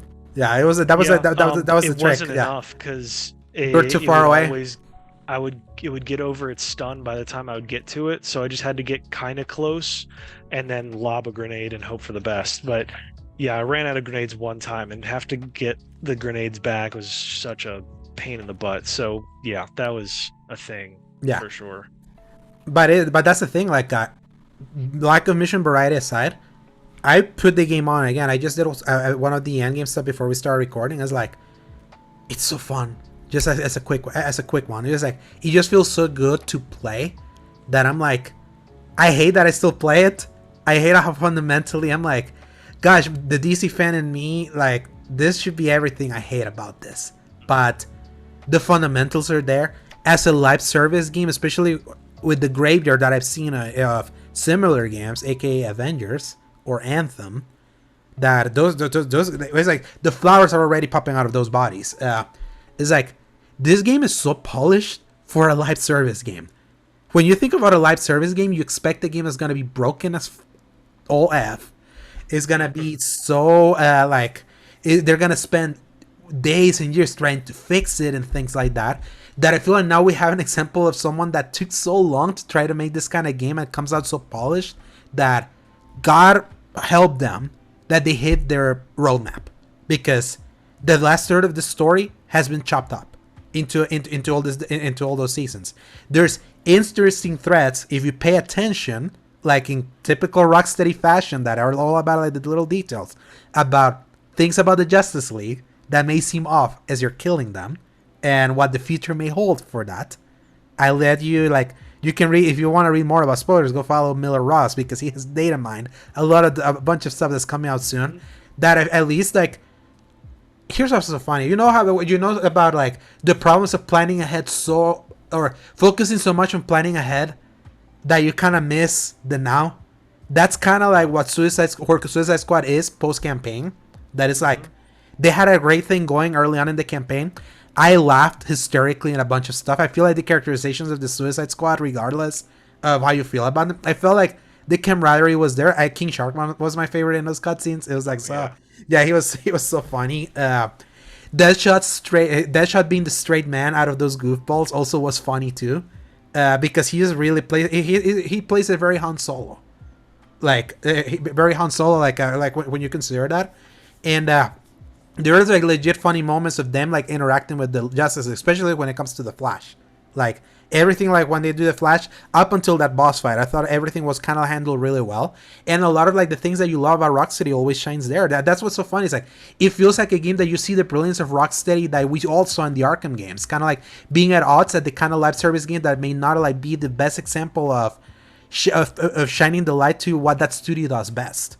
But it's a game that, if you remove every preconception, and I tell you right now, like at this game, like the review, I made a prediction in last week's episode. I was like, this is the better live service game of the bunch that I played, and it's going to be the one's going to be reviewed the worst, because a lot of people already come with like an axe to grind towards this genre and what this like what they wanted out of the studio, that I feel that's kind of being reflected in the review. And I'm also going to call out a bunch of the reviews. Like, I have never seen more irresponsible reviews than the ones that are happening right now, that they don't engage time with the ending in the end game. I've seen them wait a week, a full endgame playthrough, before they put like a final score. It feels like a lot of people, especially with some of them, that they didn't get review code, and like IGN that publicly, so it was said that they was not gonna get a review code. They had the review up by the time the full game came out, so they only spent 3 days, and that's all you know about the endgame. So I was like, I feel a lot of the reviews are going to be very disingenuous from that regard, because it already kind of comes with a little bit of an axe to grind, because obviously we're at a tipping point of live service. We've seen that a lot of those games fail, obviously, and rightfully so, because a lot of those are badly made. I dare say the one that Rocksteady made, it's of much better quality, and it's paying for the sins of the past of like a social movement that it's so publicly against that kind of game, or just because of trying to like nail in on a specific game. Because another game came out today, Paul. We can jump into that real quick. Helldivers 2 by Sony and Arrowhead Studios, the sequel to the top-down to the top-down shooter that came to PS4 and Vita back in 2015. Really fun, and they made it kind of like a bigger, kind of more live service style shooter of like picking the missions. There's a different loot and things like that. It's a third person co-op shooter also. That's also kind of really fun. It has a lot of the same elements from Suicide Squad. The Venn diagram between both of these games is really intertwined. One of them already has pay to win microtransactions in the case of Helldivers 2, because the even though to me that's not, I mean, there's no PvP, so that shouldn't be like pay to win. That's just kind of like speeding the process if you want, but that's something that people are noting. There's only 2 enemy types that we have seen. Everyone's happy about Helldivers 2. They didn't send review copy ahead of time. There was no article of, hey, where's our Helldivers 2 review? Things like that. It is very hard to not really see in the ways that Suicide Squad Kill Justice League, the product, has not been smeared. And that's just how it feels. Especially when you look at the quality. That game is not a 59 Metacritic. I'm sorry. I know what shit is. That is such a disservice to like the actual, like, this may not be the game that we would have wanted out of Rocksteady. I know I would have wanted something else. I replayed Arkham Asylum and City before. It's like, I know what that studio is capable of. I also can't sit here and say that the game that they made is bad. I just can't. It's like, it would be so disingenuous saying that is bad. It's like, I really feel bad for them, but also they came too late. That's what happens when, like, it's like, again, it's a victim of circumstance, but I really want to like really at least remove my fanboy hat and actually look at it. I was talking with Ains, my AIC, about it. Ains is actually like legit confused, especially because he has no attachment to DC character. He has no attachment to Marvel. He likes playing games and trying to like see them from what they are. He's legit like confused over like, how is this like a 59 Metacritic? He's like, he'll literally be like, I am currently playing and I'm having fun with it. It's like the fidelity of the stuff here, like the quality of its cutscenes, the quality of its acting. Like, yes or no, Paul, the facial animations of this game beat Spider-Man 2. I think it's very hard to like look at both games and not say that they put a lot of effort. That's one of the funny things. Like, they put a lot of effort into a game none of us wanted them to make, but they did put that effort. That effort shines there. And that's what I feel so bad, and I'm gonna like defend this game like against like my own desires that I wish I couldn't defend it, because I wish this was just Justice League against Brainiac game. That would have been awesome. The setup would have been just there. But it's like, it's very like, if the game legit was like badly made, we would say so. We have played bad games. Right. So we've seen what bad is. So I've seen absolutely what bad is, and that it's not a bad game. I just I have to give it to them, even though it's not what I wanted out of them at all. Especially after all the rumors and leaks and whatever was going on, but they made a solid game. Yeah, and I have to respect that side of it, even if it's iffy, and like you said, they kind of sacrifice the now for the here's the really detailed roadmap. And then on the other side, if I was a really games as a service kind of guy, that is what I want, is a roadmap of what is going to come out. It's like a fighting game, more or less. It's like, all right, we've got the next 5 things coming out. You can be here. We're going to be here. Don't worry about it. Because, I mean, you have all of these stories of a games as a service game or live service game, whatever you want to call it, that come out, and then after 4 months, it's gone. Yeah. And it's like, that is a... Let me think. If you have to go with the evil of it's a live service game, at least you get the lesser of the evils when you say at least we'll still be here, because that's part of the live service, is committing to staying a live service. Nobody wants to jump in if they don't know if it's going to stick around. The Helldivers 2 is one of the logical concerns. Is there going to be any like actual support for this game that is a live service game, for lack of a better term? Yeah, it is fun right now. Like, we were just playing it with our buddy Duncan, and we had a blast playing it. Is like, there was so much fun stuff. Like, it's hilarious. Like, it's Starship Troopers raw tone. Like, how is that's like premiering that entire game. Is like, the variety of that game is very non-existent, but like playing it like with the pandemonium that happens if you're trying to survive all these insects that are coming at you and all that. It's like, I had a lot of fun with it. It's like, just as I had a lot of fun with Suicide Squad. That's what's so fun, is like getting to see this. Like, I had the exact same amount of fun with both, and I hate that one was like decided to be dragged through the streets and lynched like almost undeservedly so, over it over like preconceived notions that I feel shouldn't be there. But I hope we get to play more of Helldivers too. Probably we can, especially because we're so early. There's not much to say. Only that it's fun. I'm glad it was $40. Maybe that's the big difference. Maybe that's like the only thing that I think so. Because if I'd spent 60 to 70, I would have been like, "Is this it?" Yeah. But because it's only 40, I'm perfectly content with my time with it. And to be fair, I feel Suicide Squad offers way more. Absolutely offers way more also for its price. So that's just not there's something about the delivery of it that's very different that I couldn't put my finger on it. It's almost like a faux military sim at times. Yeah. With the way like you reload and your ammo is discarded. You've got like going prone and stuff like that in a very arcadey shooter that I thought was just going to be standing and crouch. It's like, wow, y'all are really going the extra mile for some of this. So like some of these details here and there, but at the same time, then at the end, it's just shoot all of the things, call in airstrikes, and then redo that exact thing again on another procedurally generated world. So I could see it really losing steam after a little bit, but Suicide Squad still has something to come back to. Exactly, yeah. And let's see. Next month is season 1. I want to see how they do it. They promised 2 episodes of story content. 1 episode is 6 weeks, so new story like every week. So we'll see. And they already announced 4 seasons. I hope that at least we can get to see them, because I personally did hear some of the leaks. I want to see how that story concludes, especially with what happens to the Justice League, and I'll leave it at that. So, Paul, Persona 3 Reloaded also came out around this time. I only played at the beginning. You played a little bit more of it. Do you have something you want to say about Persona 3?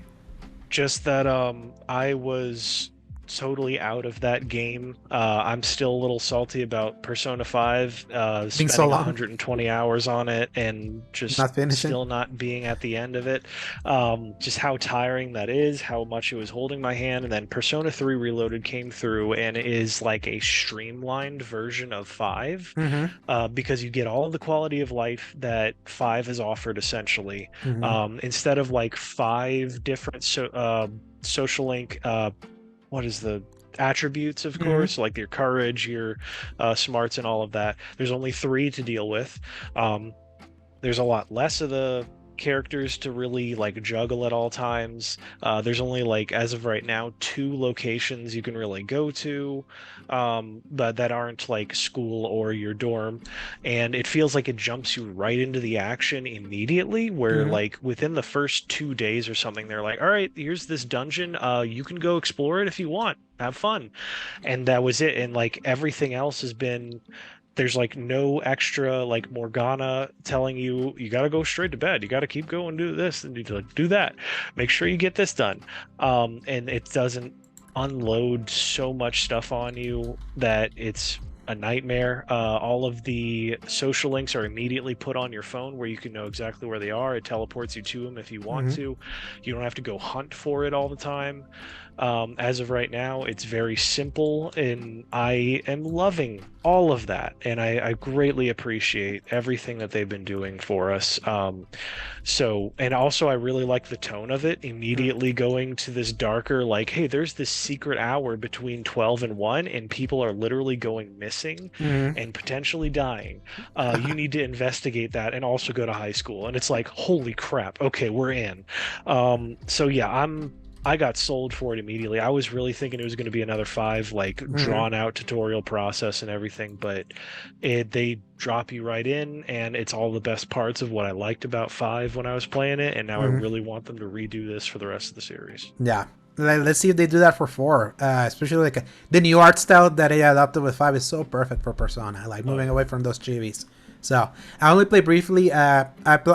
Obviously, you're playing on Series S. I'm playing it on Series X. I love how clean the aesthetic is. I know you had a little problems with like some low res texture, especially because you're playing on the S. So I was already telling you about maybe we're starting to hit kind of like that Rubicon of maybe now like some games on Series S, the further we go into generation, we start to look grimier and grimier. And maybe in Series X, no. But hey, at least you're enjoying it, especially because you needed something to play after Granblue and also Suicide Squad, and you went briefly back to Final Fantasy VII Remake right at its worst parts. So you're kind of like, it's. I was like, play something. Yeah, I was like, play something that's counter programming. Play Persona, and I'm glad that happened. So I definitely want to. After I finish Prince of Persia: Lost Crown, that's my next thing. I want to like take a huge chunk out of it because I'm actually really interested about this one. So. Yeah. Final Fantasy VII Rebirth demo came out also this week, Paul. Obviously, there's not much that happened in that demo other than the fact that we played the Nibelheim section of that game. That is like, if for anyone that knows the story of Final Fantasy VII, kind of like one of the more iconic things about that story. It's basically the flashback to Nibelheim. That's basically what we got to try, but getting a little taste of Rebirth and how it's evolved from Final Fantasy VII Remake, which you probably felt it more coming from Remake. That you stop and playing this is like I didn't think that it could be like bumped up that much visually, because I was like, 7 Remake looks fantastic, and then loading up that demo and it plays the intro with the motorcycle attacks and everything, and I went, oh no, I see it. Yeah. I see that. Yeah, that is just see a lot of money put into that. A PS5 made game, because the other one was a PS4 made game that got bumped up. Right. So it was like, there's a little bit of a quibble. The only quibble I want to like put in is that the fact that now that they are trying to add more verticality to the combat, the fact that we don't have a jump button, especially us playing a game with a jump button with Granblue Fantasy Relink and a jump button in Final Fantasy 16, the fact that to be able to like get to the air, you have to like dodge and then attack quickly, because in that dodge it like propels the character to go up, makes there's a kind of like a weird jumpiness to like how that happens that makes it seem a little messy, that I hope maybe with more practice is going to feel more smooth. But the combat system of Remake is so good. That mix of like being like a sort of Devil May Cry-ish game that gives you like all those like specific abilities that you can like map to the L1 and the attacks, or press X to like press X to slow down the attack, to like be tactical of like, who do I want to do the thruster attack to? This one, like selected and like kind of like played the best of both worlds of like the old school Final Fantasy like strategy versus like something that's active. It reminded me like why that system worked so well for me for Remake when I was so against turn-based. I'm more open to turn-based now, but getting to see that, like the fidelity of them recreating Nibelheim, like some classic scenes of getting into the house, like visiting Cloud's mom or Tifa's apartment, that were all in the PS1 remake. I mean, in the PS1 game, obviously you don't find the underwear this time because you actually get underwear in the PS1 game. I remember seeing that, like, and but the camaraderie, like the amazing voice acting of almost everyone, is like, it reminded me why I'm so pumped getting to see the entirety of the story now in this fidelity, like for more iconic stuff that so many people that have been stuck in PS1, because how often have we seen Nibelheim now? Nibelheim, we got a tease of it again on Remake. We saw it in Crisis Core. There were flashes of it in Advent Children. So it's like, it's been so often repeated, kind of like the things that are like so iconic to Final, like the Midgar of it all. There's so much that makes Final Fantasy so special that has been stuck in polygonals, that I'm so fun, especially because I got to see a state of play. You didn't. I'm thankful you didn't, because there was a lot of spoilers in that state of play, I tell you. But it was like getting to see a bunch of that stuff. I'm like, yes, I can't wait to see all of this, like at this level of fidelity, for that to become kind of like what people reference Final Fantasy VII on, like having that modern reference for it. We picked it as our number 1 most anticipated game of the year. Paul, a lot of people call this their most anticipated game of the year, playing that demo that was very chunky. And the fact that they're going to let us, even though it's not the beginning of the game, they're going to let us progress, like, after that certain point. I'm like, yes, can't wait. Today's February 8th. It comes out on February 29th. We're 21 days away. So, can't wait. Anything else you want to say from that demo before we move on? Part of me is still a little bit like, I'm not on the fence anymore. There's a little bit of me that worries that we're stepping back from 16's amazing combat, because 7 Remake was really solid at the time, and going back to it, I was like, oh, this is kind of like, you hit the button, you have a dodge, and you have a guard, and you have some of your spells. I didn't really like the way the ATB was tied to your ability to cast anything as Mhm. well as your abilities. That was always a little frustrating to me, and it felt like I always had to bounce between all the characters to make sure they gained ATB, Yeah. because if I wasn't, they Yeah, never did. and they gain activity as long as you're attacking. That's kind of like the beauty of like the Right. ATV meters. As long as you're constantly wailing at enemies, that charges it up. If they're not doing anything, it goes slow. So But that's that's what it's like. If I'm not controlling them, it feels like they just goof off sometimes. And I'm like, what are you doing? You're just standing there. I need to use these because abilities. it's more strategic. That's the thing. Like, Yeah. have you played that game in hard? I tried playing the hard mode I of refuse. dude. It's the strategy required to like be able to do that is like there's like something that there's like that's where the Die death so is. quickly. You don't have like the success of the 7 remake like combat. You don't have to treat it like Devil May Cry. Like entirely, if you only think of it as a Devil May Cry game that's all about combos, it's miserable because it's like Right. it's like it's about treating it as like it gives you the nimbleness that you're not only just waiting for ATV to fill up. You're giving the how can I say that, you're given the authorship of playing the game, like playing the character that attacking to fill that up to that, so to make it more active, so you can be like more into the action. But you have to keep using a bunch of that stuff, which is different. Although to 16, that is like it's all about like quick combos and all that because that's the kind of game they made. So it's about just readjusting. And there's my dog, of course. So, but yes, like going back to that, I'm like, it's unique.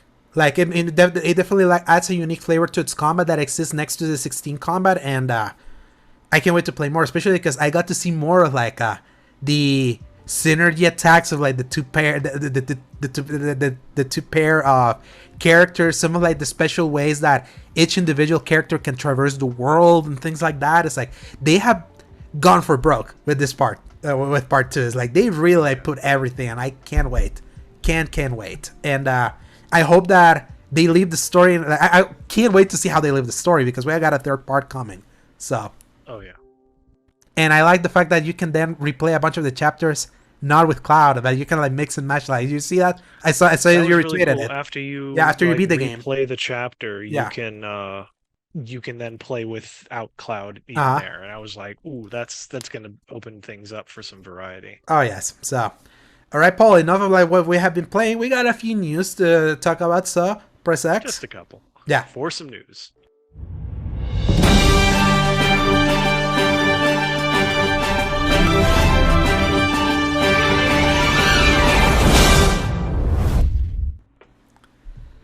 Two stories, Paul, for this week.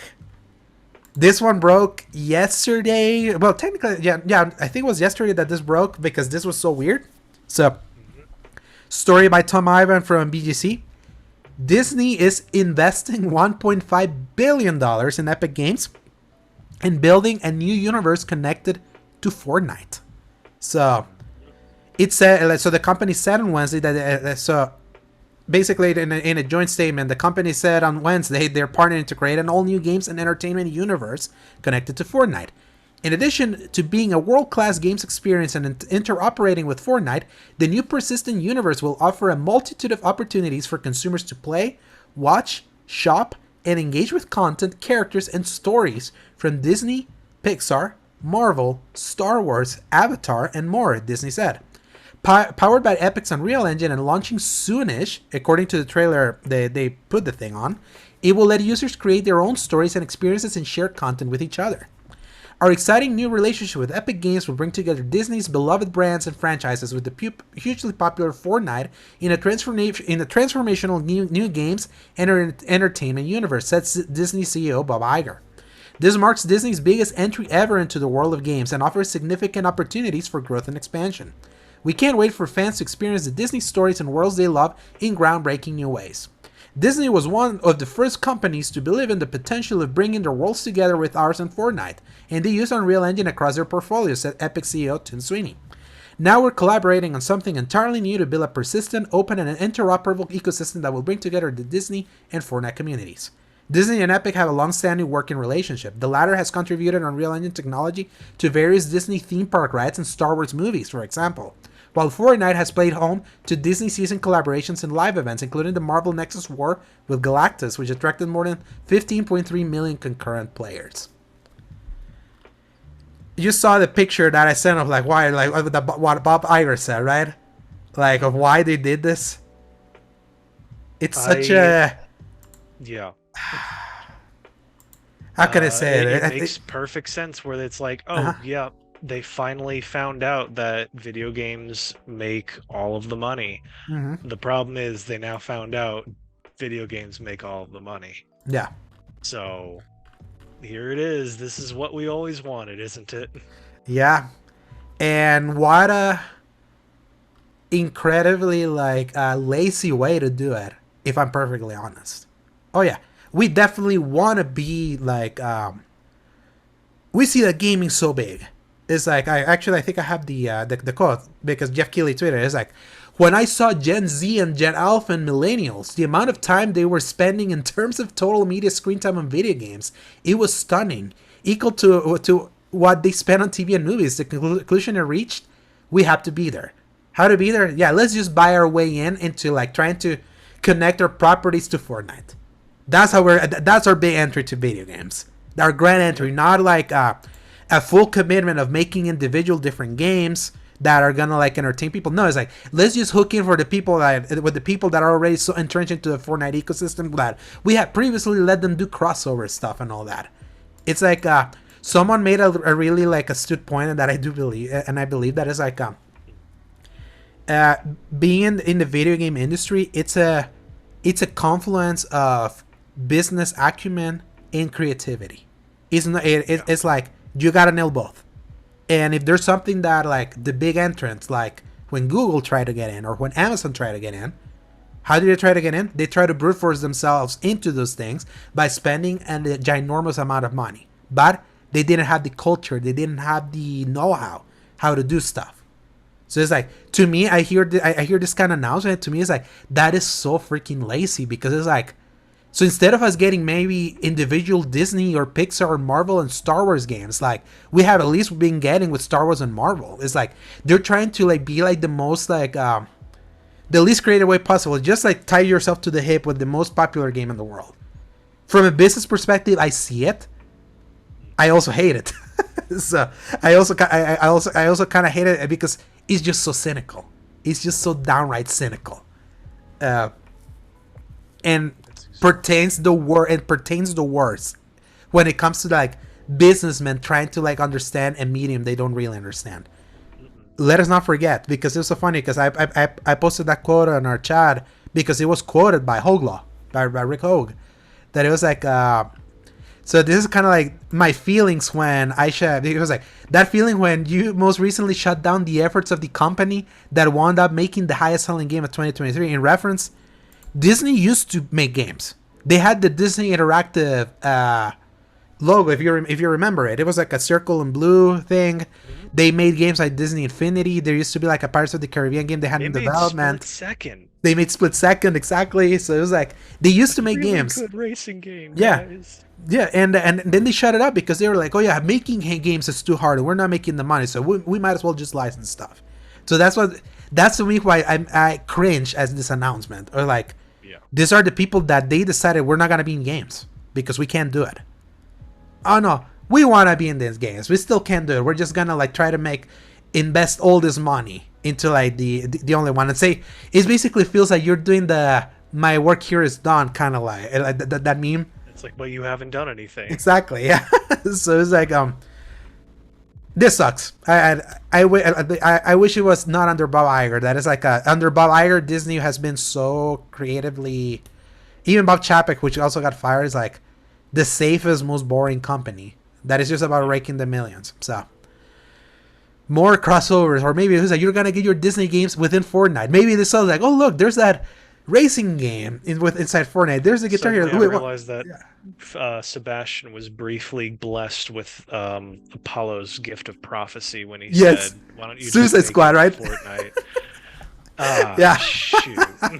That's so funny. That happened when we were having that discussion about Suicide Squad. I was like, and technically, because there's the thing, like the work has already been done. Like we have bought, like, yeah, we played Fortnite because Fortnite has become a really good game. I like playing it now. And I definitely like fell down the deep hole of like buying some of those skins. You did also. Like no, and like I was getting the Solid Snake thing a few weeks ago. That was fun trying to get that. I am glad that that is like nothing has piqued my interest since that. So Yes. like I think the spell was broken. Mhm, I don't think after there's that. anything else that I want to spend money on. I got Solid Snake. Yeah, That is agreed. my boy. That's my main. Who knows what they're gonna do next, but I'm not gonna like it. I know that much. Oh yeah. So our final story before we dive into like something new that we're gonna try.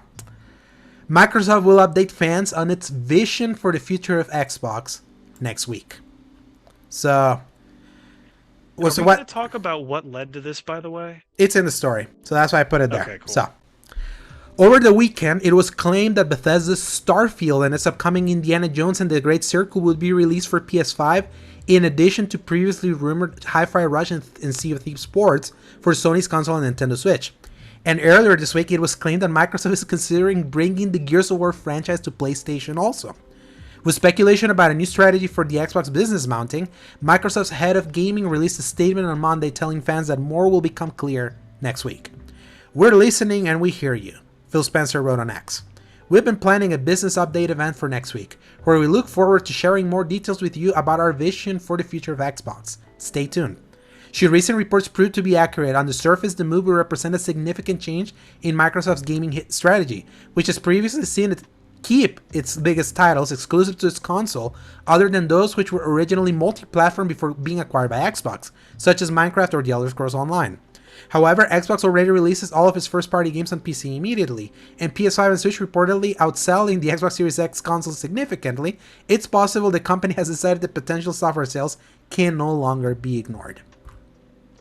Over the weekend, Paul, other than what we have been hearing that Sea of Thieves was going to migrate over to other consoles and also Hi-Fi Rush, when Starfield broke on Sunday, I was like, okay, I understood Hi-Fi Rush because PlayStation and Nintendo are kind of like the home of the character-based action game. The Bayonettas, Devil May Cry's, those genres are more like, even over Nintendo, Astral Chain, those kind of like action games. I was like, Xbox is not the home for that kind of game, and Hi-Fi Rush was made by Tango, a Japanese studio, so maybe they were kind of like, man, this sucks that we are a Japanese team making a game for our audience that's not in the system that's most sold, so yeah, let's try to put it there. Sea of Thieves, it's been 6 years. It came out on the Xbox One.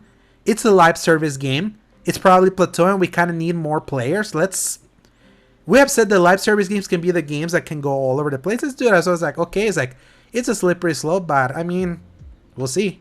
Here in Starfield, their biggest game that they released, it's being planned to be released on the PS5 after like the expansion that we bought because we got the early. Remember, we had the early access of that game, and then Indiana Jones was kind of like The Verge scooped that up, and then like the day after, it was like, oh yeah, apparently Gears of War is also gonna be like. I'm like, is Microsoft finally giving up? Like, are they finally throwing in the towel? That sucks if that's what's true, because they went through this whole ordeal spending close to $100 billion. $100 billion on the 5 studios they acquired in 2019, the 2 they acquired in 2019. Yeah, the other one was in 2018. I think I said 2019 twice. Bethesda in 2020. And then the whole ordeal we had to go through an entire year and a half with Activision Blizzard. They spent all this money. And now it's like, oh crap, we spent so much money, we have to start making it. Oh yeah, it's like, this deal that was supposed to strengthen the Xbox brand, now like probably the bean counters are like, hey, you have spent all this money. The Xbox is not selling. Last year we saw like, it was like, it's the one hardware, like the year the PS5, which by the way only had 2 games worth of consequence, Final Fantasy 16 and Spider-Man, and an association with Hogwarts Legacy by having the marketing deal and all that. The PS5 sold an astronomical amount last year with barely anything. Last year was the year where they launched all the exclusives, or at least show us like what a year for them would be. A year that included Starfield, Redfall, Minecraft Legends, Forza Motorsport, and Hi-Fi Rush. Is like, okay, they released stuff. They didn't move the needle at all. And on top of that, it's like, they launched a disastrous game with Redfall. Starfield was, for all intents and purposes, a disappointment considering the hype and the history of that developer. The makers of Game of the Generation Skyrim made Starfield, and Starfield barely like doesn't even have remotely like, as close as the same reverence. It's like they spent all that money to finally get Call of Duty, even though they had already said that Call of Duty was going to remain multi-platform because, of course, it sells so much in those other platforms. Why would you remove that? It's just money. It kind of comes back to that whole thing that we've been talking about back during the whole Activision nonsense, that it was like, why would they bother making any of this exclusive? This is Bethesda, the people that made Skyrim, the greatest like multi-platform fantasy game some people would say ever made. Yeah. Or at least the best modern one. But it's like, why would you waste that? And I mean, I know people hyped up the whole idea of, hey, don't worry about it, because like the Game Pass stuff wasn't nearly as good as the people that actually purchased it still, but it's like, still, that's PC and only Xbox, and there's less of those now than there ever has been for comparing it to PlayStation. So it's like, I can't believe they even tried to, and now it's like, this has got to be their ace in the hole. Like, at least we'll get some revenue from offloading this to the other consoles. Yeah, especially if it's true. And the thing is that there's way too much smoke. That it's like, me that I studied PR, I did a class called PR case studies. When something that may be tarnishing your brand or anything, it starts getting out there, the way you put off the fire says a lot. If any of this was false, especially because, keep in mind, we heard about Hi-Fi Rush and Sea of Thieves a month ago. That we have been hearing about this like for a while. It was just this past weekend where, on top of all of that, everything blew up. There was like, oh crap, so it's not just that, so there's more. So it was like, if everything has been false from back then, they could have come in and be like, that is inaccurate. They could have gotten ahead. Why didn't they do it? Because they're strict to it. And this also like fully underlines is like their bet on going all in on Xbox Game Pass, where it's like, hey, all our exclusives from every studio we own is going there day and date. What does that do? Yeah. Why would you go buy it for $70 when you can just subscribe for way cheaper to play the entire game? It's like the actual full game. And the thing is that that's so per consumer, but especially when we got to see the leaks for Insomniac, where we see the cost of some of these games, is like, in what world are you recouping the investment of how much a lot of this costs, and putting it in a ecosystem where it's like, those $15 that people play a month have to be like spread out and like throughout all the content that's offered there. Because remember, Game Pass is not just exclusive stuff; they're licensing stuff from others to put into the service. It's like, how much money is that? It's like, it's been clear nowadays that so the subscription model is like completely broken. It's just absolutely broken because it's like they pump so much money into that stuff, but a lot of subscription models are put up content as kind of like lost leaders, kind of like in the red. You know what I mean? Because it's like it's way different than, like, for example, like people that pay to go see a movie at a theater, or you buying a DVD, or you actually buying the copy. It's like that's how you actually make the most money. It's like streaming should never be kind of like the main business for anyone. It shouldn't be, because then it's like, at the end of the day, it's like the only way to like keep up with development costs, regardless, like always keeping up in the price. How often have we seen Netflix keep upping the price now? Because they kept investing more on original content and all that, because it's just a constant churn. So it's like, it finally became clear that this $3 billion valued company doesn't have $3 billion in the bank. And the bean counters are finally being like, look, it's been how many years now? It's like, we keep burning money to try to grow this thing. It's not growing. It's time to start make money. That's what this reads to me. That it's like, they finally reached that boiling point. It's like, they train their audience to not buy games. People buy games on Nintendo and PlayStation. They do. So it's like, now they got to put it, because they already like, they gypped their own platform of kind of like an ecosystem, a healthy ecosystem that buys games. Like, if Game Pass at least have always been like, hey, okay, these games are going to come in eventually. This is like, Game Pass could be your back catalog. Like be like, if you didn't buy this and launch, it's like, if you wait a little bit, like, then you're going to have this. What you actually want. Exactly. So, but because they did day and date now, it's like, unless they announce next week, okay, costs are too much, we're removing day and date. But if they do that, Game Pass is done. Game Pass is completely kaput. Like, because this is what is the value of having it then? Just to play kind of like the old stuff. Is like they put themselves in between a rock and a hard place where like the business decision they put, and more the Nintendo and PlayStation feel more shrewd for never going down that route.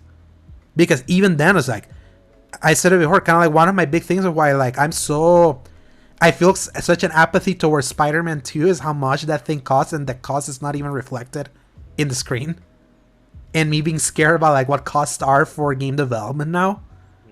That's terrible. That is like even like the ones that have trained people to sell stuff is like they're a razor's edge. Spider-Man 2 still has not reached profitability. That's nuts. For the fastest selling PlayStation exclusive ever, because that's where we are kind of like with cost and all the Xbox fanboys that were inhaling the copium and trying to say that it was all kumbaya. It's like what Xbox is doing is the best thing that is happening in the industry. Let's gobble everything together because it's better for them to control everything because we're gonna get everything for free. Guess what, people? Xbox spent itself out of business. Like, it's so funny because it's like one of Matt Booty, the guy that oversees a lot of the first party stuff. In 2019, he made like a comment, be like, we're in the position where we have so much money that we can outspend Sony out of business. But it's so funny that thinking that all their acquisitions that they made in the 6 years put them now in the position where it's like, because their console is not selling, no one's buying games. Game Pass is not making that much money as it should to keep up with everything. Now they have to like prostitute themselves outside to be able to kind of like to make that, because every business, no matter what people say, they're there to make money. Nothing is a charity. Nothing is an altruistic effort. They are here to make money. Microsoft love playing the PRB like we're so altruistic, but no, they want to make money. They've been burning cash forever. That's why I can't wait for next week, because are the console wars over, Paul? It might just turn into a zombie apocalypse at this point. Because I tell you, I'm scared of the idea that Xbox just goes away or kind of like becomes so like insignificant, because we saw the news. You saw the news for Crunchyroll and Funimation, right? Like the one that I posted. If who owns that? And who owns that? Yeah, Sony.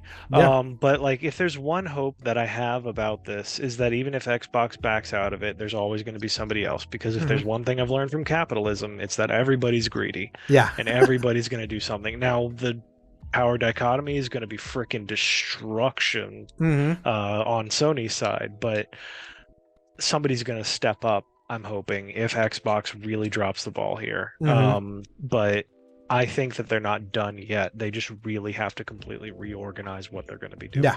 My hope is that if this is the scenario they're going to go, like, I feel the scenario they have to do is this. It's like, they cannot walk back the Game Pass thing. But they will then have to commit now that their first party stuff, like, will show up somewhere else down the line. Maybe a year before. But Xbox is the place where you get it first. Kind of how we were talking about it. Like, if the rumors that Indiana Jones is the thing that comes out into, like, is going to go multi-platform. If it's in that scenario where it's like, it still launches first on Xbox. I'm playing it first on Xbox. I got a Series X. And if it's still on Game Pass, it's like, at least still that. I would still get the value of getting to play that game first there. And if I like it a lot, and I would like to earn trophies for it, let's say, I wouldn't mind a double dip. Because who knows? And also think about it that way. Picture, like, imagine if you didn't have an Xbox, Paul, but you kept getting their games like but you kept getting their games a year later from when they are like start off like in the side guys and all that. I mean, like, you're gonna get them always for $70, but over there on Xbox, always there on Game Pass. Yeah. I can imagine like a scenario maybe by them keep giving the taste of people to on the other side to be like, here's it for 70, here's for 70, here's for 70, here's for 70. That eventually a lot of people are like, you know what?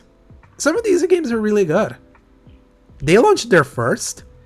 Yes, I could buy them here, but maybe I get to play them much earlier. I buy that system, and maybe I pay that subscription, and everything is there. Like, that could be a way to convert people just by creating that value proposition. Kind of like, because it's like when you really think about it, it's like, yes, like, I could save myself a lot of money. I know the big appeal for us, or why we started with the Series S, was because it was like, yeah, like Game Pass kind of pays for itself. So it's like, why not have it? Even though we mainly main on PlayStation. Because of the TV that I have, I was like, I can't stand and look at the Series S games anymore. I want them to look good on my TV, so that's why I invested on the X. So I would hope that's what they say, because I don't want them to drop out. A complacent Sony is the worst possible Sony we can have. Complacent Sony is PS3 Sony. Complacent Sony is the one that owns the animation market with Funimation and Crunchyroll. They're shutting off Funimation. If you bought stuff at Funimation, you're bad luck. They're not going to honor your purchases. They're jacking up the price of Crunchyroll. That's what happens when there's no competition. Without competition, they get to dictate the market. When there's competition, they have to keep things. It's like, it sucks that Microsoft has been so badly handled. And I cannot believe a lot of the people that are still there, like at the executive level, are still there.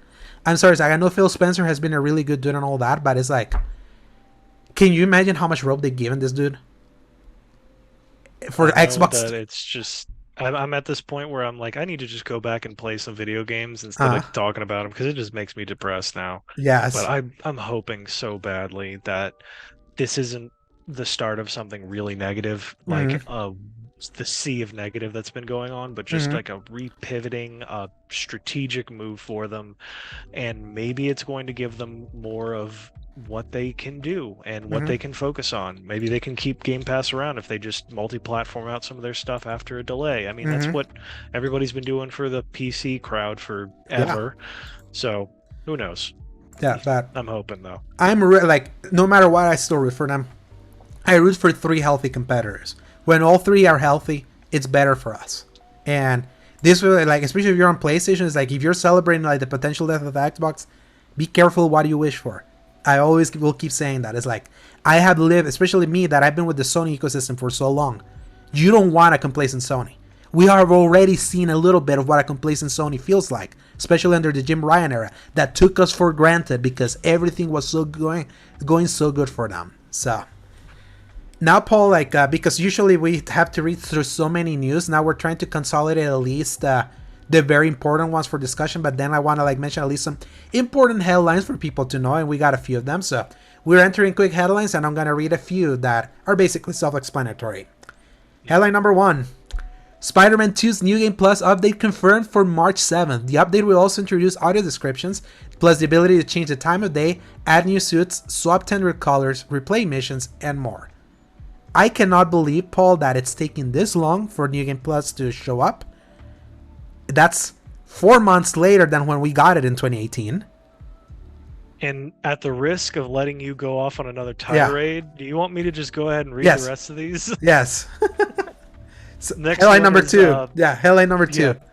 Persona 3 Reload hits 1 million sales in record time for Atlas. Yeah. Number 3, Square Enix is overhauling its development process to improve game quality.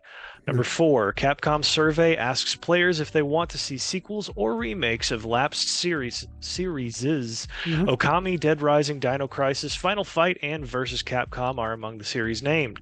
Number 5, this month's Nintendo Direct could be a partner showcase, it's claimed. And number 7?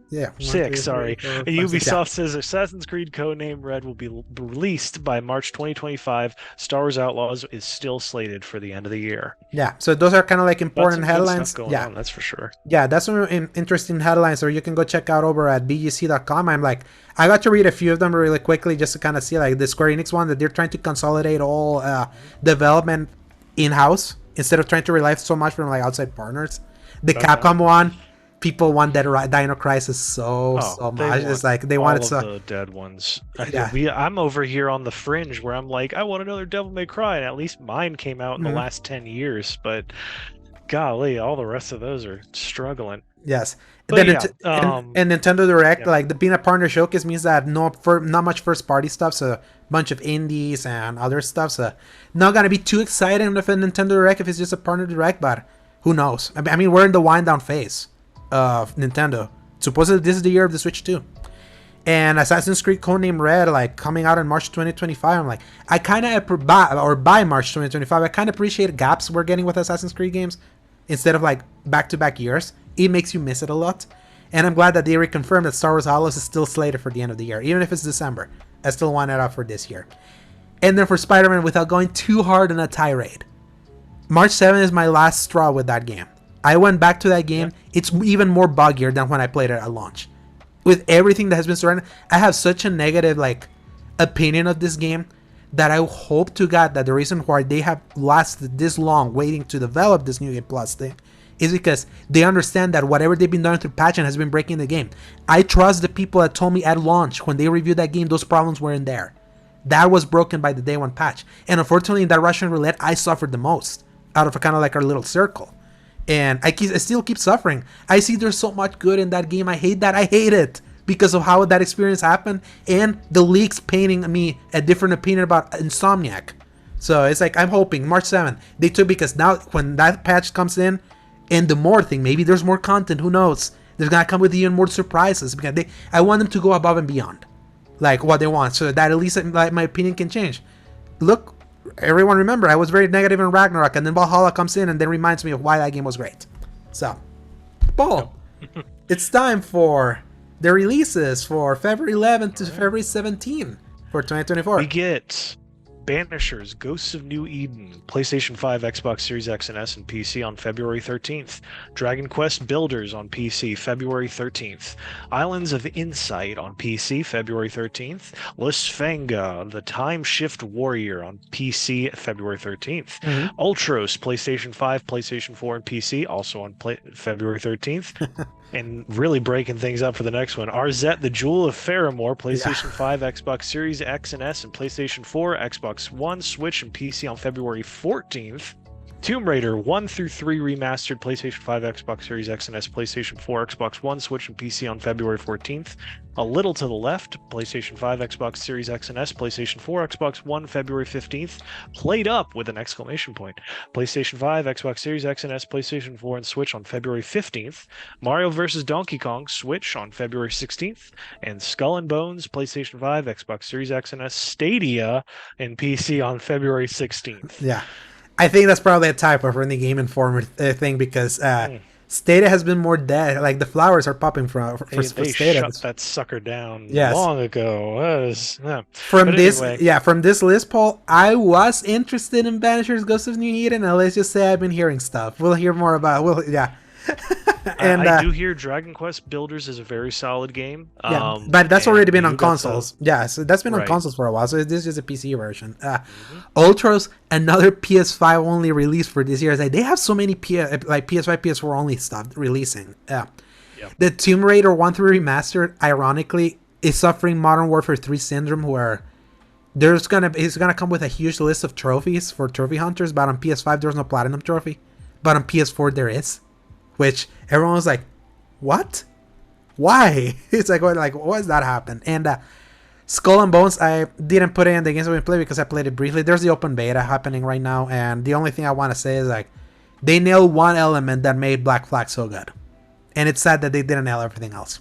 That is absolutely not in my interest. So, but who cares, because we have so much that we can still play. It's like we're not starving for things to play. I love this early 2024. It's been so good. So, Paul, that brings the end of episode 5 for this way for this year. Tell me, where can people find you? As always, y'all can find me on Twitter at Dork of Art, and who knows, maybe one day I'll make something more than Twitter and just post things and retweet funny things. But yeah, that's where you can find me for now. Where about you? They can find me at Alejandro Segovia 93 on Instagram/threads. They can find me at _Drosegovia on X/Twitter, and they can find my written content both at seasongaming.com and criticalcorner.com. You can go read my first 2 reviews of the year over at seasongaming.com, which is The Last of Us Part 2 Remastered and Granblue Fantasy Relink, and in the future Final Fantasy VII Rebirth. That's gonna be my 3rd review, and my most exciting for the year. It's gonna be a downhill from there. So, Paul, always good getting to see you. I'll get to see you again probably in 2 weeks again. Yes, indeed. And then we'll see. I want to see who comes in next week. I kind of put the feelers for it, bud. Let's see if if he can do it. If not, I'll have time to figure out who will be the surprise guest for next week. And we'll probably talk about whatever Microsoft decides to talk about that may or may not change the future of gaming. We'll definitely Yeah, it not being podcast, but you'll definitely hear about it, Paul, in our chat. But until then, people, thank you so much for listening to this week's episode. I hope you enjoyed it. And the long discussions we had about a bunch of games that we needed to talk about. And if you like what you listen, again, like give us a like or leave us a review on audio services. Subscribe if you haven't. And enjoy the rest of this February. Hopefully it's not too cold because we're still dead set in the middle of winter, wherever you are. It's hot down here. It's no problem. And I'm entering my Far Cry 6 era in my country. I'll just leave it at that. Oh, So, yep. and with that, Paul, thank you so much, everyone. Enjoy, play some games. If you can, touch some grass if you can, or not touch some snow, and Press X. to play. Good night, everybody. Hasta la vista, baby.